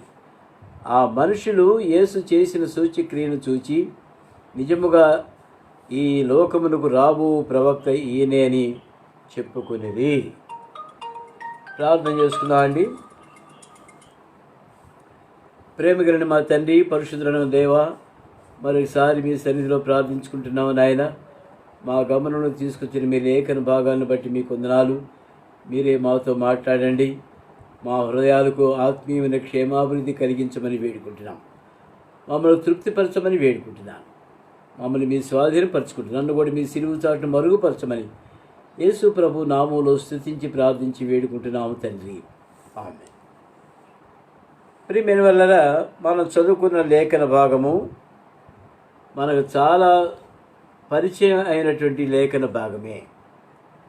అయితే ప్రభు తన వాక్య భాగాలు మనం ఎన్నిసార్లు ధ్యానించినప్పటికీ మనకి ఏదో ఒక నూతనమైన తలంపులు అనుగ్రహించి మన హృదయాలను తృప్తిపరిచే దేవుడిగా ఉంటాడు.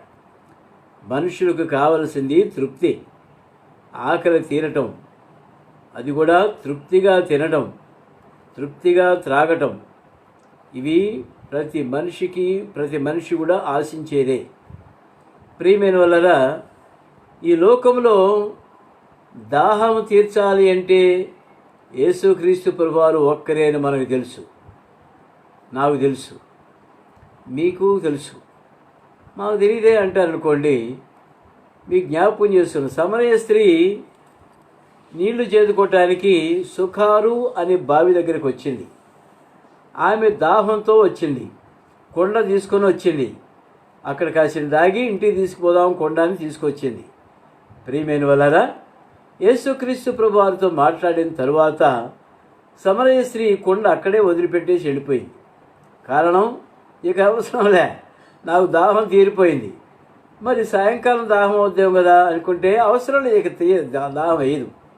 నేను ఇచ్చి నీళ్లు త్రాగువాడు ఎప్పుడున్న కూడా దప్పికొనడు అని యేసు ప్రభువారు సెలవిచ్చారు. ప్రియమైన వల్లరా, మన దాహం అనేది రెండు రకాలుగా ఉంది. ఈ లోక సంబంధమైన దాహం ఒకటి, పర సంబంధమైన దాహం ఒకటి. ప్రియమైన వల్లరా, యేసుక్రీస్తు ప్రభువారిని ఎప్పుడైతే మన హృదయంలో స్వీకరిస్తామో ఈ ఆత్మీయమైనటువంటి దాహం తీరిపోయి తృప్తిపరచబడి విధంగా ఉంటాం. ఈ లోక సంబంధమైన దాహంలో ఈ దాహం కొరకు మనం ఎన్ని కుండల నీళ్లు తాగినా కూడా దాహం తీరదు. ఒకసారి నేను హైదరాబాద్లో మంచి ఎండలో మరి ఒక మంచి పని మీద వెళుతున్నప్పుడు బేగంపేట ఎయిర్పోర్ట్ దగ్గర కాలినడకని వెళుతున్నాను. అంటే లోపల నుంచి వచ్చాను. ఎక్కడ ఒక టెలిఫోన్ డిపార్ట్మెంట్ ఉంది అక్కడ. ఆ లోపల నుంచి బయటకు వచ్చిన తర్వాత విపరీతమైన దాహంగా ఉంది. అక్కడ ఏదో హైదరాబాద్లో ఆ బండి దగ్గర చల్లగా ఏదో ఇస్తుంటే ఆ గ్లాస్ తాగాను, అయినా దాహం తీరలేదు. ప్రియమైన వల్లరా, ఇంకా కాసేపటికి నేను అక్కడి నుంచి సికింద్రాబాద్ స్టేషన్కి వెళ్ళాలి. మళ్ళీ అక్కడ ఏమైందంటే దాహం తీరక ఎండ విపరీతంగా ఉంది, దాహం ఎక్కువగా ఉంది, గొంతులో ఆరిపోతుంది. అలాంటప్పుడు నాకు ఒక ఐడియా వచ్చింది. మరి ఒక ప్రదేశంలో చలివేంద్రం పెట్టారు. హైదరాబాదులో కొండలు మీరు గమనించారు లేదో, మందంగా ఉంటాయి, నల్లగా ఉంటాయి. మన బిందెతో కనీసం 7-8 బిందెలు పడుతుంది ఒక బాణ. అది కొండ కాదులేండి, బానే అనాలి దాన్ని. అది ఇసుకలో పెట్టి పైన గుడ్డ కప్పి చల్లటి నీళ్లు ఇస్తున్నారు. నేను ఆశ్చర్యపోయాను, కొండలో నీళ్లు ఇంత చల్లగా ఉంటాయని ఆశ్చర్యపోయాను. ప్రియమైన వల్లరా, ఏ డ్రింక్ తీసుకున్నా దాహం తీరలేదు. కానీ ఆ నల్లటి కొండలో చల్లని నీళ్లు త్రాగినప్పుడు నాకు దాహం తీరినట్టు నాకు రుజువు వచ్చింది. ప్రియమైన వల్లరా, మనం కూడా రకరకాల దాహాలతో ఉంటాం. అయితే మన దాహం తీరినట్టు రుజువు ఉండాలి. ఏమండి, దాహం తీరినట్టు రుజువు ఉండాలి. ఈ లోకంలో ఏ డ్రింక్ తాగినా కూడా మళ్ళీ మళ్ళీ తాగాలనిపిస్తుంది. కానీ యేసుక్రీస్తు ప్రభువారు ఇచ్చేటువంటి దాహం మనం తీసుకున్నప్పుడు ఆ దప్పిక మనం తీర్చుకోగలము. మరి ఎన్నటికీ దప్పికొనకుండా ఆయన సన్నిధిలో తృప్తిపరచబడగలం. ఇది కావాలా మనకు, అది కావాలా, ఏది మంచిదండి? లోకంలో ఇచ్చే దాహం మంచిదా? అది కూడా మంచిదే. రకరకాల ఎసెన్స్ వేస్తారు, లోపల పోయిన తర్వాత అది చేదైపోద్ది. ఇదైతే కొండలో నీళ్లు స్వచ్ఛమైనటువంటి నీళ్లు. మరి అది నాకు ఈనాటికి జ్ఞాపకం ఉంది. కనీసం ఓ 30 ఏళ్ళు అయ్యి ఉంటుంది ఈ అనుభవం. ప్రియమైన ఈ దినాల్లో కూడా ఆ కొండలు అక్కడ ఉన్నాయి. మీకు కావాలంటే ఒకటి కొనుక్కొచ్చుకోండి ఎప్పుడైనా వెళ్ళినప్పుడు. ఇక్కడ సందర్భం ఏంటంటే 4వ వచనం చూడండి. యేసుక్రీస్తు ప్రభువారు ఒక చిన్న కొండపైన ఎక్కి ప్రసంగం చేస్తున్నారు. అనేకులు వస్తున్నారు. ఎందుకు వస్తున్నారు? అక్కడ చక్కని పాయింట్ మనం ఈ దినం డిస్కస్ చేయాలి. 4వ వచనం చదువుదాం. అప్పుడు పస్కా అను యూదుల పండుగ సమీపించెను. కాబట్టి యేసు కన్నులెత్తి బహుజనులు తన యొద్దకు వచ్చును చూచి, వీరు భుజించుటకు ఎక్కడి నుండి రొట్టెలు కొని తెప్పించమని ఫిలిప్పుని అడిగాడు. ఇది కొంచెం మనసు పెట్టి మనం ధ్యానించినట్లయితే, పస్కా పండుగ అంటే ఏంటి? మనము మన పితరులు ఐగుప్తు దేశం నుంచి బయలుదేరేటప్పుడు ప్రతివారు సాయంకాలం పూట ఒక పశువును వధించుకోవాలి. ఆ పశువు యొక్క మాంసము వారు భుజిస్తారు. మరి పొంగని రొట్టెలతో ఆ పశువు యొక్క మాంసము వారు భుజించేవారు ఉంటున్నారు. ప్రభు చిత్తమైతే ఈ ప్రధాన యాజకుని వస్త్రములు సబ్జెక్ట్ అయిపోయిన తర్వాత యెహోవా పండుగలు మనం ధ్యానించబోయేవారు ఉంటాం. కనుక ఇటువంటి పస్కా పండుగ అంటే, పస్కా అంటే పాస్ ఓవర్, ఇంగ్లీష్లో ఆ విధంగా రాశారు. పాస్ ఓవర్ అంటే దాటిపోవటం. ఏంటి దాటిపోవటం? సంహార దూత మన ఇంటికి వచ్చినప్పుడు దేవుడు మోషే ద్వారా ఐగుప్తు దేశంలో తెప్పించిన తెగుళ్ళలో ఇదొకటి. ఆ తెగుళ్ళు ఏంటంటే, మధ్యరాత్రి పూట ప్రతి ఇంటిలో మరి ప్రథమ సంతానము మరణిస్తుంది. ఇది ఒక తెగుళ్ళలో ఇదొక తెగులు. ఆ విధంగా దేవుడు ఏర్పాటు చేశాడు. ఏ విధంగా జరుగుతుంది ఇది? ఇశ్రాయేలుకి చెప్పాడు, మీరు పస్కా పశువును వధించండి. ప్రతి ఇంటికి, ఒకవేళ ఒక ఇంటికి ఎక్కువైతే 2 ఇళ్ళు కలిసి ఆ పస్కా పశువును వధించి భుజించండి. అయితే ఆ పస్కా పశువు యొక్క రక్తము మీ ద్వార బంధముల మీద ప్రోక్షించి ఉండాలి. సంహార దూత వచ్చినప్పుడు ఎవరి ద్వార బంధముల మీద రక్తపు మరకలు ఉంటాయో ఆ ఇల్లు దాటిపోతుంది. అది పాస్ ఓవర్. కోర్టులో వాళ్ళకి చాలా బాగా తెలిసి మాట. ఎవరైనా రెడీగా లేకపోతే మే కైండ్లీ పాస్ ఓవర్ ఎవరు అన్నారు అంటారు. అంటే దాన్ని పక్కన పెట్టండి, దాటిపోండి, వేరే కేసులు పిలవండి, నేను సాయంకాలం వచ్చి మళ్ళీ వాయిదా అడుగుతాను అని దాని అర్థం. ప్రియమైన వల్ల ఈ పాస్ ఓవర్ ఫెస్టివల్ అనేది సంహార దూత ఆ విధంగా దాటిపోద్ది. ఒకవేళ రక్త మరకలు లేవనుకోండి, మీ ఇంట్లో ఉన్న మరి జ్యేష్ఠ కుమారుడు కానీ జ్యేష్ఠ పశువు కానీ ఏదైనా సరే మరణానికి పాత్రులవుతారు. ప్రియమైన వల్ల ఈ పస్కా పండుగ దినాల్లో యేసు ప్రభువారు ఈ సందర్భం మనం చదువుతున్నాం. పస్కా అను యూదుల పండుగ సమీపించెను. యేసు ప్రభువారికి తెలుసు పస్కా పండుగ అంటే ఏంటో, పస్కా బలి పశువు అంటే ఏంటో కూడా తెలుసు. ప్రియమైన వల్లరా వారికి పస్కా పశువు అవసరమైంది కాబట్టి కానీ మనకైతే యేసుక్రీస్తు ప్రభువారే పస్కా పశువుగా ఉన్నాడు. మన పస్కా పశువు యేసుక్రీస్తు ప్రభువారే మన పస్కా పశువు. ఆయనే మనకు వధించబడిన గొర్రెపిల్ల వలె ఉన్నాడు. ఆయన రక్తపు మరకలు మన ఇండ్ల పైన ఉన్నాయి, మన ద్వారబంధముల పైన ఉన్నాయి, మన హృదయాల పైన ఉన్నాయి. కనుక సంహార దూత మన దగ్గరికి రాదు, వచ్చినా దాటిపోవాల్సిందే. ఎందుకంటే మనం ప్రభు చేతిలో సొత్తైన ప్రజలం, దేవుని సొత్తైన ప్రజలము. ప్రేమికులు, ఎంత గొప్ప ధన్యత ప్రభు ఇచ్చాడంటే, నీకు నాకు నిజానికి ఆ యోగ్యత లేకపోయినప్పటికీ ప్రభు మనకంత గొప్ప ధన్యత ఇచ్చాడు. ఇంకో మాట చూద్దామండి. ఇక్కడ యేసు ప్రభువే పస్కా పశువు అయి ఉంటుండగా యేసు ప్రభు దగ్గరికే ప్రజలందరూ వస్తున్నారు. పస్కా పండుగ ఎక్కడ ఆచరించాలి? ఇప్పుడు దేవాలయంలోకి వెళ్ళరు, ఇక్కడే ఇదే దేవాలయం అయిపోయింది. యేసు ప్రభువే పస్కా పశువుగా ఉన్నాడు, యేసు ప్రభువే పస్కా అధికారిగా ఉన్నాడు.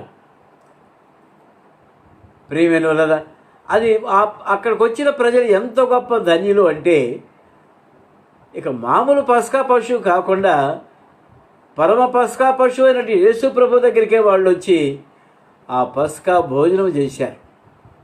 నిజంగా వాళ్ళు ఎంతో ధన్యులు చూడండి. దేవునికి స్తోత్రం అండి. నేను ఆ ప్రదేశానికి వెళ్ళాను. వెళ్ళిన తర్వాత అక్కడ అందరం కూర్చొని ప్రార్థన చేసుకున్నాము. ఇంటికి వెళ్ళిన తర్వాత మొట్టమొదట నేను ఈ సబ్జెక్టు మీదనే మందిరంలో మెసేజ్ ఇవ్వాలని కోరుకున్నాను. దేవుని స్తోత్రం. అనేకమైన అనుభవాల ద్వారా అక్కడ నడిపించబడ్డాం. ఆ స్థల మహత్యం అంటూ నేను ఏం చెప్పటం లేదండి. యేసు ప్రభువారే పస్కా పశువు అయి ఉంటుండగా పస్కా బలి పశువు దగ్గరికి అందరూ వెళ్ళి యేసు ప్రభునే భుజించారు. ఆయన చేతులతో వడ్డించింది భుజించారు. ఆయన ఆశీర్వదించింది భుజించారు. ప్రియమైన వాళ్ళ ఈ దినాల్లో మనం అది మనకి ఏం జ్ఞాపకం చేస్తుందంటే మన మధ్యలో ఉన్నటువంటి దేవుని బలను చూపిస్తుంది. యేసుక్రీస్తు ప్రభువారు మన కొరకై పస్కా బలి పశువుగా వధించబడి ఆయన దంచబడి ఆయన శరీరము గోధుమ వలి దంచబడి రొట్టెగా మార్చబడ్డాడు. శిలువ పైన ఆయన కార్చిన ప్రశస్తమైన రక్తము ఈనాడు నీకు నాకు మన ఆత్మీయమైన దాహం తీర్చేదానికి ఆయన రక్తము ఆ పాత్ర సాదృశ్యంగా ఉంది. ప్రియమైన వల్లరా ఆ గొప్ప ధన్యత వాళ్ళు ఆ దినాల్లో పొందినారు.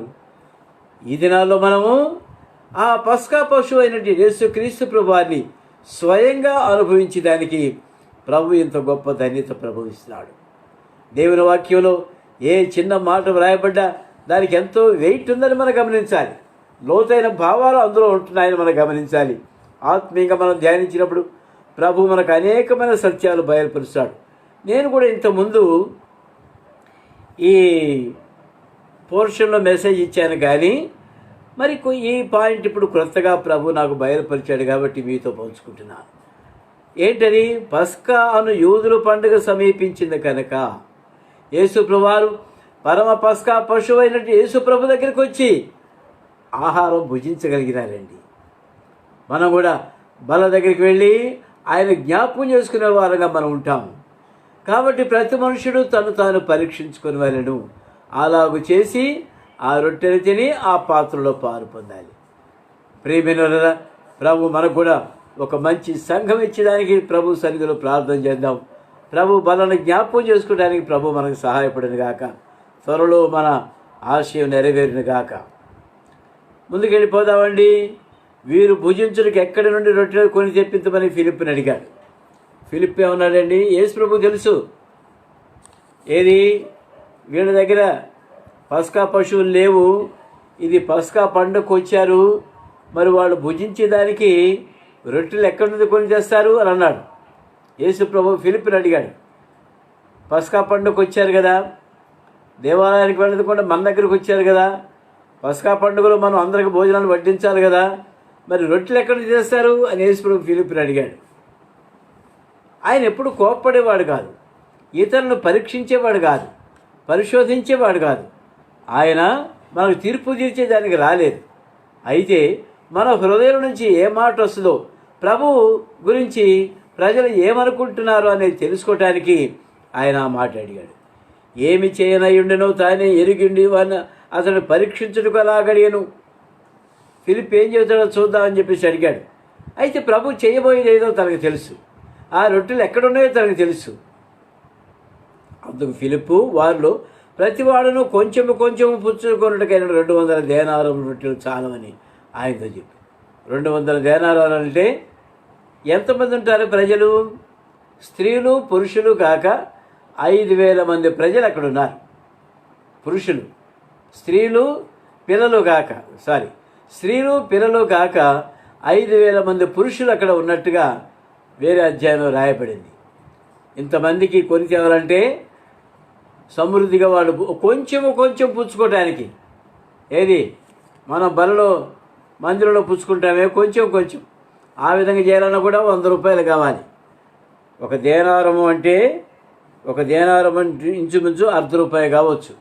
200 దేనారాలు అంటే 106 రూపాయలని మత్తయి సువార్తలో వ్రాయబడింది. కనుక ప్రియమైన లేదా ఈ విధంగా చేయాలంటే మన దగ్గర ఇప్పుడు డబ్బులు లేవు, పైగా అది సమయం కాదు, రొద్దుపోయింది అని అంటున్నాడు.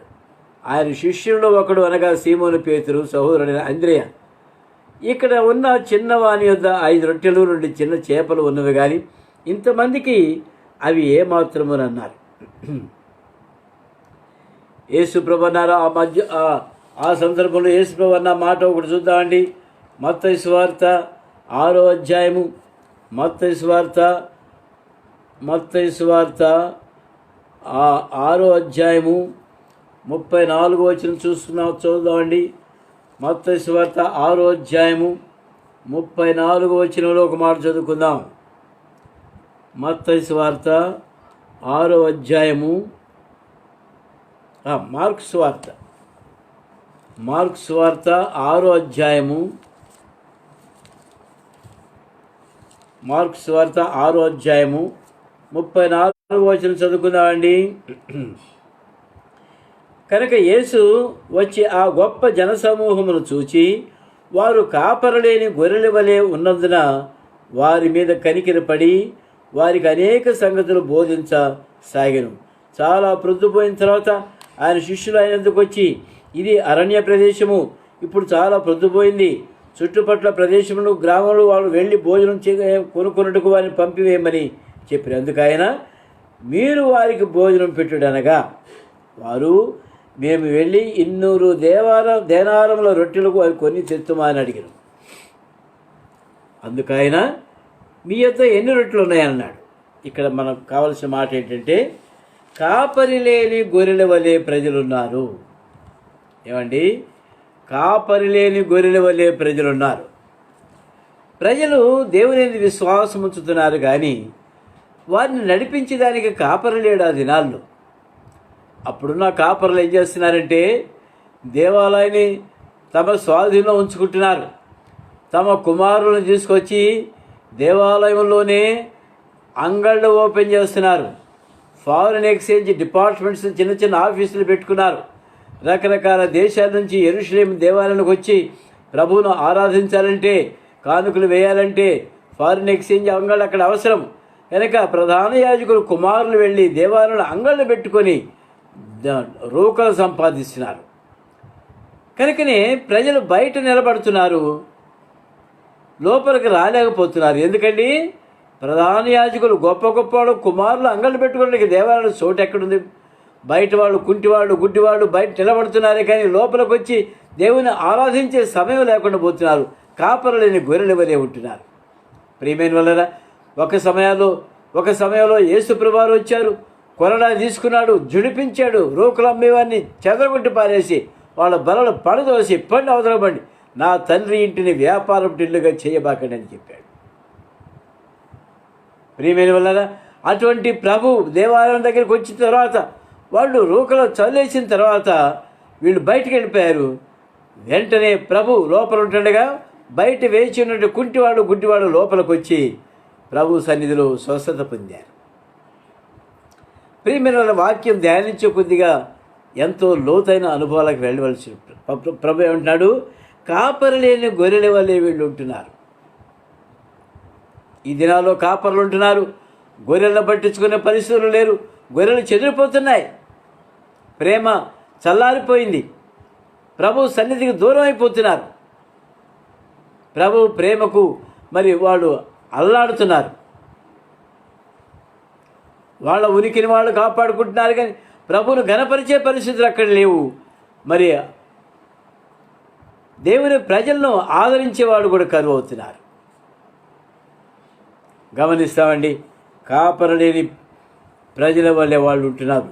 ప్రభు వారి కనికిరపడి వాళ్ళకి భోజనం పెట్టమని అంటున్నాడు. ప్రియమైన వల్లరా, మళ్ళీ యోహాను సువార్తకు వద్దామండి.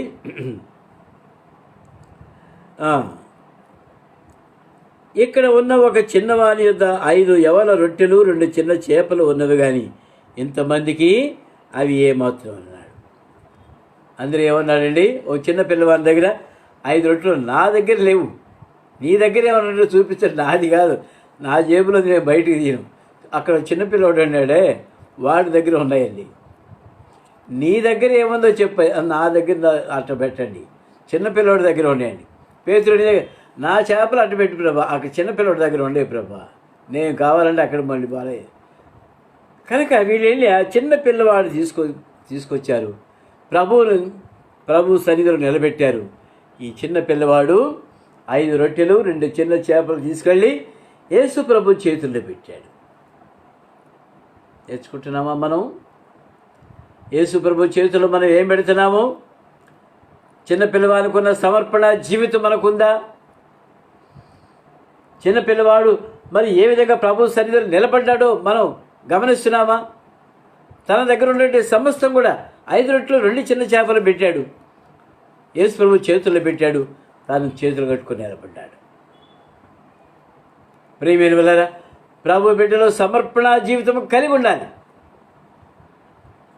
ఏం సమర్పణ చేస్తాం? ఇవాళ మా ఇంట్లో సాంబారు, మీ ఇంట్లో చికెను 2 కలుపుకొని తిందాం. నా సాంబార్ నువ్వు తీసుకో, నీ చికెన్ నాకు ఇచ్చేయి. ఇదే కలుపుకొని సమర్పణ? ప్రియమైన వాళ్ళారా, పాత దినాల్లో మందిరంలో విశ్వాసులుగా మనం ఎట్లా ఉన్నామంటే జ్ఞాపకం చేస్తున్నాను. ఆదివారం మందిరంలో వంట వండేది లేదు. విశ్వాసులు తమ ఇంటి దగ్గర నుంచి బాక్సులు తీసుకుని వచ్చేవాళ్ళు. కొంతమందికి బాక్సులు లేక వాళ్ళు వండుకున్న పాత్రలే తీసుకొచ్చేవాళ్ళు. సంతోషంగా అందరూ కలిసి తినేవాళ్ళు. ప్రభు ప్రేమ పంచుకుంటున్నారు అక్కడ. ఏమండి, యేసుక్రీస్తు ప్రభు తన శరీరాన్ని అక్కడ పెట్టి రండి భోజనం చేయండి అని అంటుంటే మనం వండుకున్న పాత్రలు మనం తీసుకొచ్చి తినలేమా? పంచుకోలేమా? ప్రభు ప్రేమను మనం పంచుకోలేమా? ప్రభువును మనం ఘనపరచలేమా?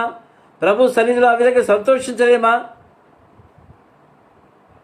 ఒక్కోసారి మందిరంలో ప్రేమ విందులు జరుగుతాయి. కొంతమంది వెళ్ళిపోతారు. ఎందుకండి? విందు జరుగుతుంటే వెళ్ళిపోవటం ఏంటి? ఒక బ్రదర్ అన్నాడు, అయ్యా అది ప్రేమ విందు అని మీరు చెబుతున్నారు. అక్కడ ప్రేమ లేదండి, విందు ఉంది, ప్రేమ లేదు. విందు మా ఇంట్లో కూడా ఉంది. ప్రేమ ఉంటేనే ఇక్కడ ప్రేమ విందులు ఉండొచ్చు, కానీ ప్రేమ లేని విందులో నేను పాలు పొందేది ఎందుకండి అని వెళ్ళిపోతున్నారు. ప్రియమైన ప్రభు ప్రేమ మన జ్ఞాపకం చేసుకోలేకపోతున్నాం. ప్రభును ప్రేమించలేకపోతున్నాం. ప్రభువుకి ఇవ్వాల్సింది ఇవ్వలేకపోతున్నాం. నా దగ్గర ఏముంది నీకు తెలీదా?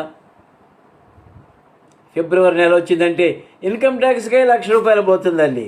బ్రదర్, ఇన్కమ్ ట్యాక్సే 1,00,000 కడుతున్నాం. వచ్చే సంవత్సరం కూడా నాకు ఇన్కమ్ ట్యాక్స్ పడకుండా ఏదైనా మార్గం చూడండి అని చెప్పుకునేవాడు ఉన్నారు. కనుక ప్రియమైన ఈ విషయంలో మనం నేర్చుకోవాలి. చిన్న పిల్లవాళ్ళని చూసి మనం నేర్చుకోవాల్సింది. ప్రభు మనకిచ్చిన టైం ఆయనకి ఇచ్చే వారంగా ఉండాలి. ప్రభు మనకిచ్చిన టాలెంట్స్ ప్రభుకి ఇచ్చే వారంగా ఉండాలి. ప్రభు మనకిచ్చిన ట్రెజర్స్ ప్రభువుకు సమర్పించే వాళ్ళగా ఉండాలి. టైం, టాలెంట్, ట్రెజర్స్ ప్రభు సన్నిధిలో సమర్పించుకొని ప్రభువును ఘనపరిచే వాళ్ళంగా మనం ఉండాలి. ఏంటి సమర్పణ అంటే? నువ్వు బ్యాంకులో వేసుకున్న డబ్బులు విత్డ్రా చేసి బాక్స్లో ఇవ్వమని నేను చెప్పటంలా. నీ సంపాదన కాదు, ప్రభు నీకు ఇచ్చిన టాలెంట్స్ ఏంటి? ప్రభు నీకు ఇచ్చిన టైం, ప్రశస్తమైన సమయం ఇచ్చాడు. డబ్బు పోయినా దొరుకుతుంది, సమయం పోతే దొరకదు కదా. ప్రియమైన time is precious but life is more. కనుక ప్రభువుకు సమర్పించే విషయంలో మనం ప్రభుకి ఇచ్చే వారంగా మనం ఉండాలి. మనకిచ్చిన టైం, టాలెంట్, ట్రెజర్స్ ప్రభుకి ఇచ్చే వారంగా ఉండాలి. ప్రభు నీకు చక్కని టాలెంట్స్ ఇచ్చాడు. ప్రభు కొరకై వాడుతున్నామా? వాడలేదు, బిజీ. కనుక ప్రభు వాక్యం చూసి మనం నేర్చుకునే వారంగా ఉండాలి. ముందుకు వెళ్ళిపోదామండి. ఆ చిన్న పిల్లవాని దగ్గర నుంచి తీసుకొచ్చి ప్రభు చేతిలో పెట్టిన తర్వాత ప్రభు ఏం చేశాడండి? ఇక్కడ ప్రభు ఏం చెప్తున్నాడు? యేసు జనులను కూర్చుండబెట్టాడు. ఇవి ఏమాత్రం అనంటే, ఇది ఏమాత్రం నీకేం తెలుసు? నువ్వు ప్రజలను కూర్చోబెట్టమన్నాడు. కూర్చోబెట్టమని చెప్పింది ఇక్కడ కూర్చోబెట్టమన్నాడే కానీ ఏ విధంగా కూర్చోబెట్టమన్నాడో ఇక్కడ రాయలేదు. కనుకనే మార్కు సువార్త చదువుకుందామండి. మార్కు సువార్త 6వ అధ్యాయంలో ఒక మాట చదువుకుందాం. మార్కు సువార్త 6వ అధ్యాయము 40వ వచనం చూడండి. మార్కు సువార్త 6వ అధ్యాయం 40వ వచనం. వారు 100 మంది చొప్పునను 50 మంది చొప్పునను పంక్తులు తీరి కూర్చుండిరి. ఇక్కడ మనం ఏం నేర్చుకుంటున్నాము? ప్రభు సన్నిధిలో ఎట్టబడితే అట్ట కూర్చోవటం కాదు. ఖరీదు గల చాపలు కొట్టినారు దేనికి? పంక్తి పంక్తిగా కూర్చోవాలని. పంక్తి పంక్తిగా కూర్చుండి తర్వాత పంచిపెట్టిరి ప్రజలందరికీ, ప్రభుకు మహిమ కలిగేను, ప్రభుకు మహిమ కలిగేను. 5 రొట్టెలు. కనుక ప్రభు సన్నిధిలో మనం ప్రజలు వచ్చినప్పుడు పంక్తి పంక్తిగా కూర్చోవాలనే క్రమం యేసు ప్రభు నేర్పించాడు, భక్సింగ్ గారు నేర్పించాడు. జీవము గల దేవుని మందిరంలో ప్రజలు ఎలాగూ కూర్చుండాలో నిలబడాలనో అది నువ్వు తెలుసుకోవాలని తిమోతి సంఘానికి నేర్పించాలని పౌలు హెచ్చరిస్తున్నాడు. ప్రియమైన వాళ్ళారా, ప్రభు సన్నిధి అంటే ఈ దినాల్లో ఎక్కువ ఆన్లైన్లోనే ఉంటున్నాయి. ఎందుకంటే ఇక హైదరాబాద్లో సెకండ్ వేవ్ కూడా స్టార్ట్ అయిందంట. లాక్డౌన్ ఇంకా కొంతకాలం పొడిగించేదానికి ఆస్కారం ఉంది. కనుక ఆన్లైన్లో ఉన్నప్పటికీ మనం ప్రభు సన్నిధిలో ఏ విధంగా కూర్చున్నామో మనం జ్ఞాపకం చేసుకోవాలి. ఇప్పుడు ఈ సమయంలో వాక్యం కూర్చొని వింటున్నావా, మోకాళ్ళ మీద ఉన్నావా, నిలబడి ఉన్నావా, మంచం మీద పడుకొని ఉన్నావా? మనం ప్రభు సన్నిధిలో ఉన్నామనే ఆ జ్ఞానం మనం కలిగి ఉండాలి. We must feel the presence of our Lord. ప్రభు సన్నిధిలో మనం ఉన్నామనే తలంపు మనకు కలిగి ఉండాలి. దేవుని వాక్యమే నేను వింటున్నాననే గ్రహింపు నీకు ఉండాలి. ఏదో మా నాన్న చెబుతున్నాడే, మా పెద్దనాన్న చెబుతున్నాడే, మా తాత చెబుతున్నాడే అనేది కాదండి. నీకు ఉండవలసింది నేను దేవుని సన్నిధిలో కూర్చున్నాను, నేను వినేది దేవుని మాటలనే గ్రహింపు నీకు ఉండాలి. ముందుకు వెళ్ళిపోదామండి. పంక్తులు పంక్తులు తీర్చి కూర్చుండరి. అంతటా ఆయన ఆ 5 రొట్టెలు 2 చేపలు పట్టుకొని ఆకాశం వైపు కన్నులెత్తి ఆశీర్వదించి రొట్టెలు విరిచి వారికి వడ్డించుటకు తన శిష్యులకి ఇచ్చి ఆ 2 చేపలను అందరికీ పంచిపెట్టెను అని మార్కు సువార్తలో ఉంది. అనగా ఆయన చేతిలో రొట్టెలు పెట్టిన తర్వాత ఆయన ఆశీర్వదించి విరిచి పంచిపెట్టండి అని తన చేతులతో శిష్యులకి ఇచ్చి. ఇక్కడ ఏముందో చూద్దాం. యోహాను సువార్తలో ఏముందో చూద్దామండి.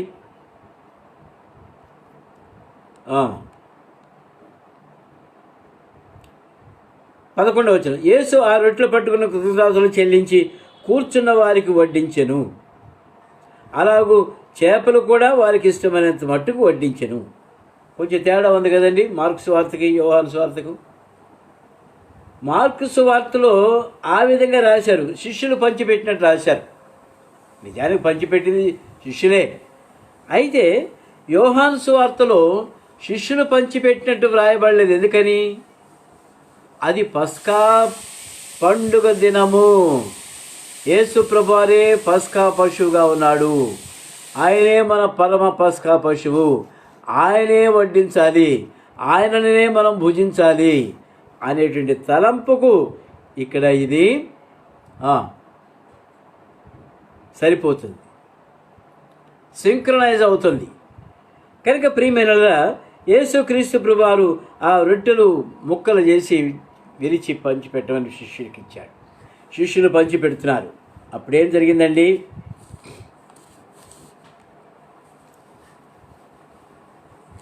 ఇంకోటి ఏంటంటే, వీళ్ళు కూడి ఉన్న ప్రదేశం బెత్సైదా. బెత్సైదా అంటే ఫిషింగ్ ప్లేస్ ఆఫ్ ఫిషింగ్. అప్పుడు హార్బర్స్ లేవులేండి. ప్లేస్ ఆఫ్ ఫిషింగ్, అక్కడ చేపలు పట్టే స్థలమే. అయితే వాళ్ళకి చేపలు లేవు. అప్పుడు ఎవరి దగ్గర లేవు, చిన్నపిల్లవాడి దగ్గర మాత్రం 2 ఉన్నాయి. యేసు ప్రభు ఆ శిష్యులకి ఇచ్చిన తర్వాత వాళ్ళు గంపలో వేసుకొని పంచుతుంటే తీసుకున్నవన్నీ 5 రొట్టెలు. పంచిన శిష్యులు ఎంతమంది? 12 మంది శిష్యులు పంచుతున్నారు. ప్రజలు ఎంతమంది ఉన్నారు? పురుషులే 5,000 మంది ఉన్నారు. స్త్రీలు ఉన్నారు, పిల్లలు ఉన్నారు, రొట్టెలు ఇచ్చిన పిల్లోడు ఉన్నాడు. బాబు సరిపోయిందా నాయన? నువ్వే కదా రొట్టెలు ఇచ్చావు, కడుపు నుండి తిను బాబు, సరిపోయిందా? ఇంకో మొక్క అయినా, ఇంకో చాలా అంకుల్, చాలు అంకుల్, చాలు, కడుపు నిండిపోయింది అంకుల్. చేప కూడా వద్దు అంకుల్, బాగా తినేసేసాను. నిజం చెప్పు, నిజంగానే తిన్నాను. ఏమండి పురుషులారా, మీరు బ్రదర్స్, సరిపోయింది బ్రదర్, ఇంకా మాకేం అవసరం లేదు. నిజం చెప్పండి అయ్యా. బ్రదర్ మేము ఫుల్గా తిన్నాం బ్రదర్, ఎంత రుచిగా ఉంది. ఎవల రొట్టె అంటే, ఎవలంటే ఏంటి, బార్లీతో రొట్టెలు చేసుకొచ్చారు. మనమైతే తింటామా? ఏమండి, బార్లీ గంజి తాగి వాటిని అవతల బారబోస్తాం. నేనైతే కుండీల్లో వేస్తాననుకోండి. ఆ బార్లీతో రొట్టెలు చేసినప్పుడు ఆ రొట్టెలు ఏమంత రుచిగా ఉంటాయండి. అవి ఉప్పు వేసుకుంటేనే కానీ ఆ గంజి తగలేం. ఈ బార్లీ మరి అవి ఏమంత రుచిగా ఉంటాయో తృప్తిగా తిన్నారు. ఎందుకంటే ప్రభు ఆశీర్వదించాడు కనుక. సీక్రెట్ అది. ఇక్కడ ఇంకోటి మనం జ్ఞాపకం చేసుకోవాలి. రొట్టెలు ప్రభు చేతిలో ఉన్నప్పుడు ప్రభు వాటిని ఆశీర్వదించాడు, తర్వాత తిన్నారు. మనం ఏం చేస్తున్నాము? మమ్మీ నాకు ఈ దినం చికెనే కావాలి, డబుల్ ఆమ్లెట్ వేసి ఇది కూడా ఇచ్చేసి. ప్రార్థన చేసుకుంటావా? ప్రభు ఆశీర్వదించి ఇచ్చినటువంటి ఆహారం నువ్వు ప్రార్థన చేసుకొని తింటున్నావా లేదా? గుండె మీద చేసుకొని చెప్పమ్మా.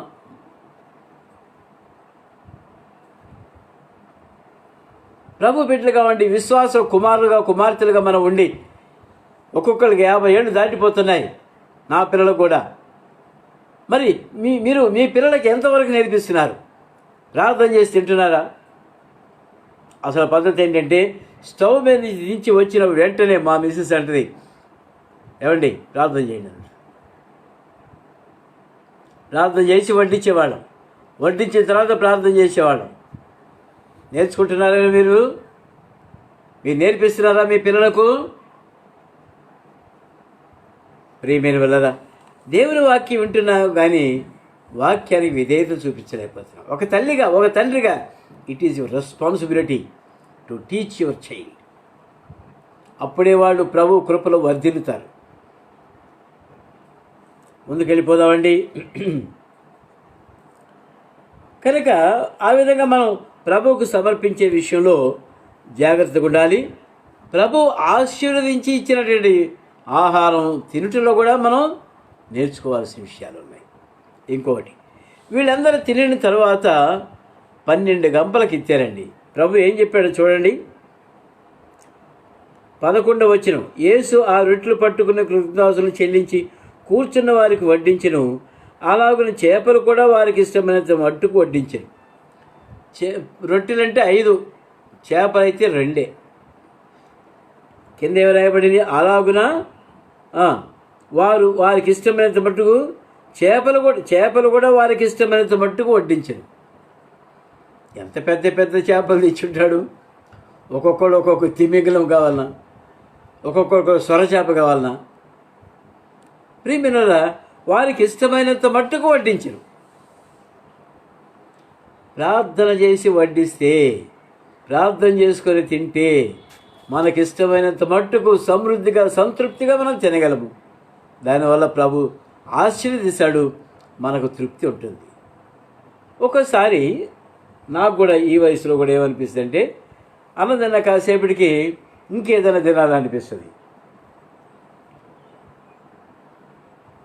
ఏదన్నా సేవరీస్ చేసేటప్పుడు మా మిస్సెస్ అంటది, చేసేటప్పుడు వద్దంటావు, చేసిన తర్వాతనేమో సాసాలు వేసుకొని రూమ్ పడుకొని రూమ్ మీద పెట్టుకొని తింటా ఉంటావు, చేసేటప్పుడు ఏం చేయొద్దంటావు అనేది నన్ను. ప్రియమైన వల్ల ఇది ఎందులో వస్తుందంటే తృప్తి లేనితనం అన్నమాట. తిన్నా కూడా తృప్తి లేకుండా పోవటం. మనం తినేది కూడా జాగ్రత్తగా ప్రభువుకు వందనాలు చెప్పి తినాలనేది నేర్చుకోవాలి. నేను నా బిడ్డలకు నేర్పిస్తాను, మీరు మీ బిడ్డలకు నేర్పించండి. ముందుకు వెళ్ళిపోదామండి. తినిన తరువాత ఏమీ నష్టపడకుండా మిగిలిన ముక్కలు పోగు చేయడం తన శిష్యులతో చెప్పాను. యేసు ప్రభు చెప్పిన ఇంకో మాట, తినిన తర్వాత ఏమీ నష్టపడకుండా మిగిలిన ముక్కలు పోగు చేయడం తన శిష్యులతో చెప్పాను. కాబట్టి వారు భుజించిన తర్వాత వారి యొద్ద మిగిలిన 5 యవల రొట్టెల ముక్కలు పోగు చేసి 12 గంపల నిండా నింపిరి. ప్రియమైన ఎక్కడ కూడా ఒకటి నేర్చుకోవాల్సి ఉంది. మనకు ఆహారం మిగిలిపోతే బయట పారేసి దానికి ఇష్టపడతాం. చేతులారా మనసారా పారేస్తాం.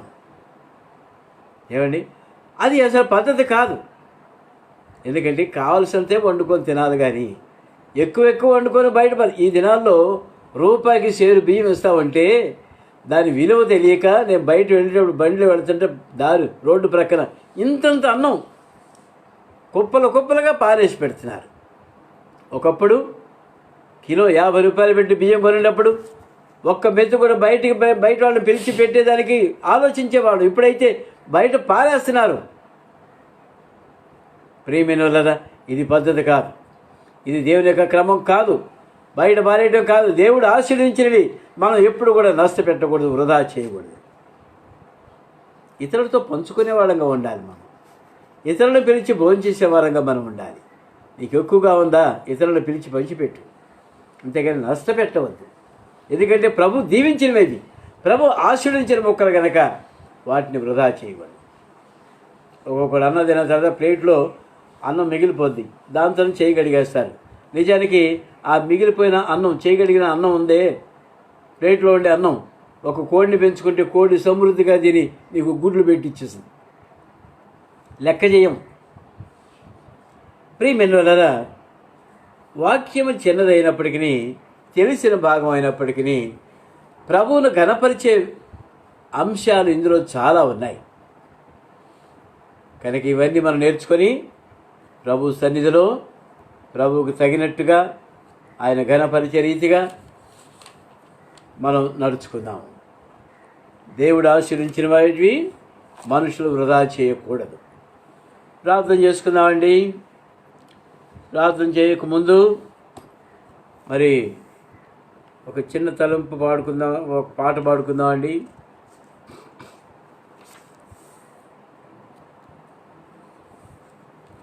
నా ప్రాణ ప్రియుడా యేసు రాజా, అర్పింతును నా హృదయార్పణ, విరిగి నలిగిన ఆత్మతోను హృదయపూర్వకారాధనతో సత్యముగా, హృదయపూర్వకారాధనతో సత్యముగా.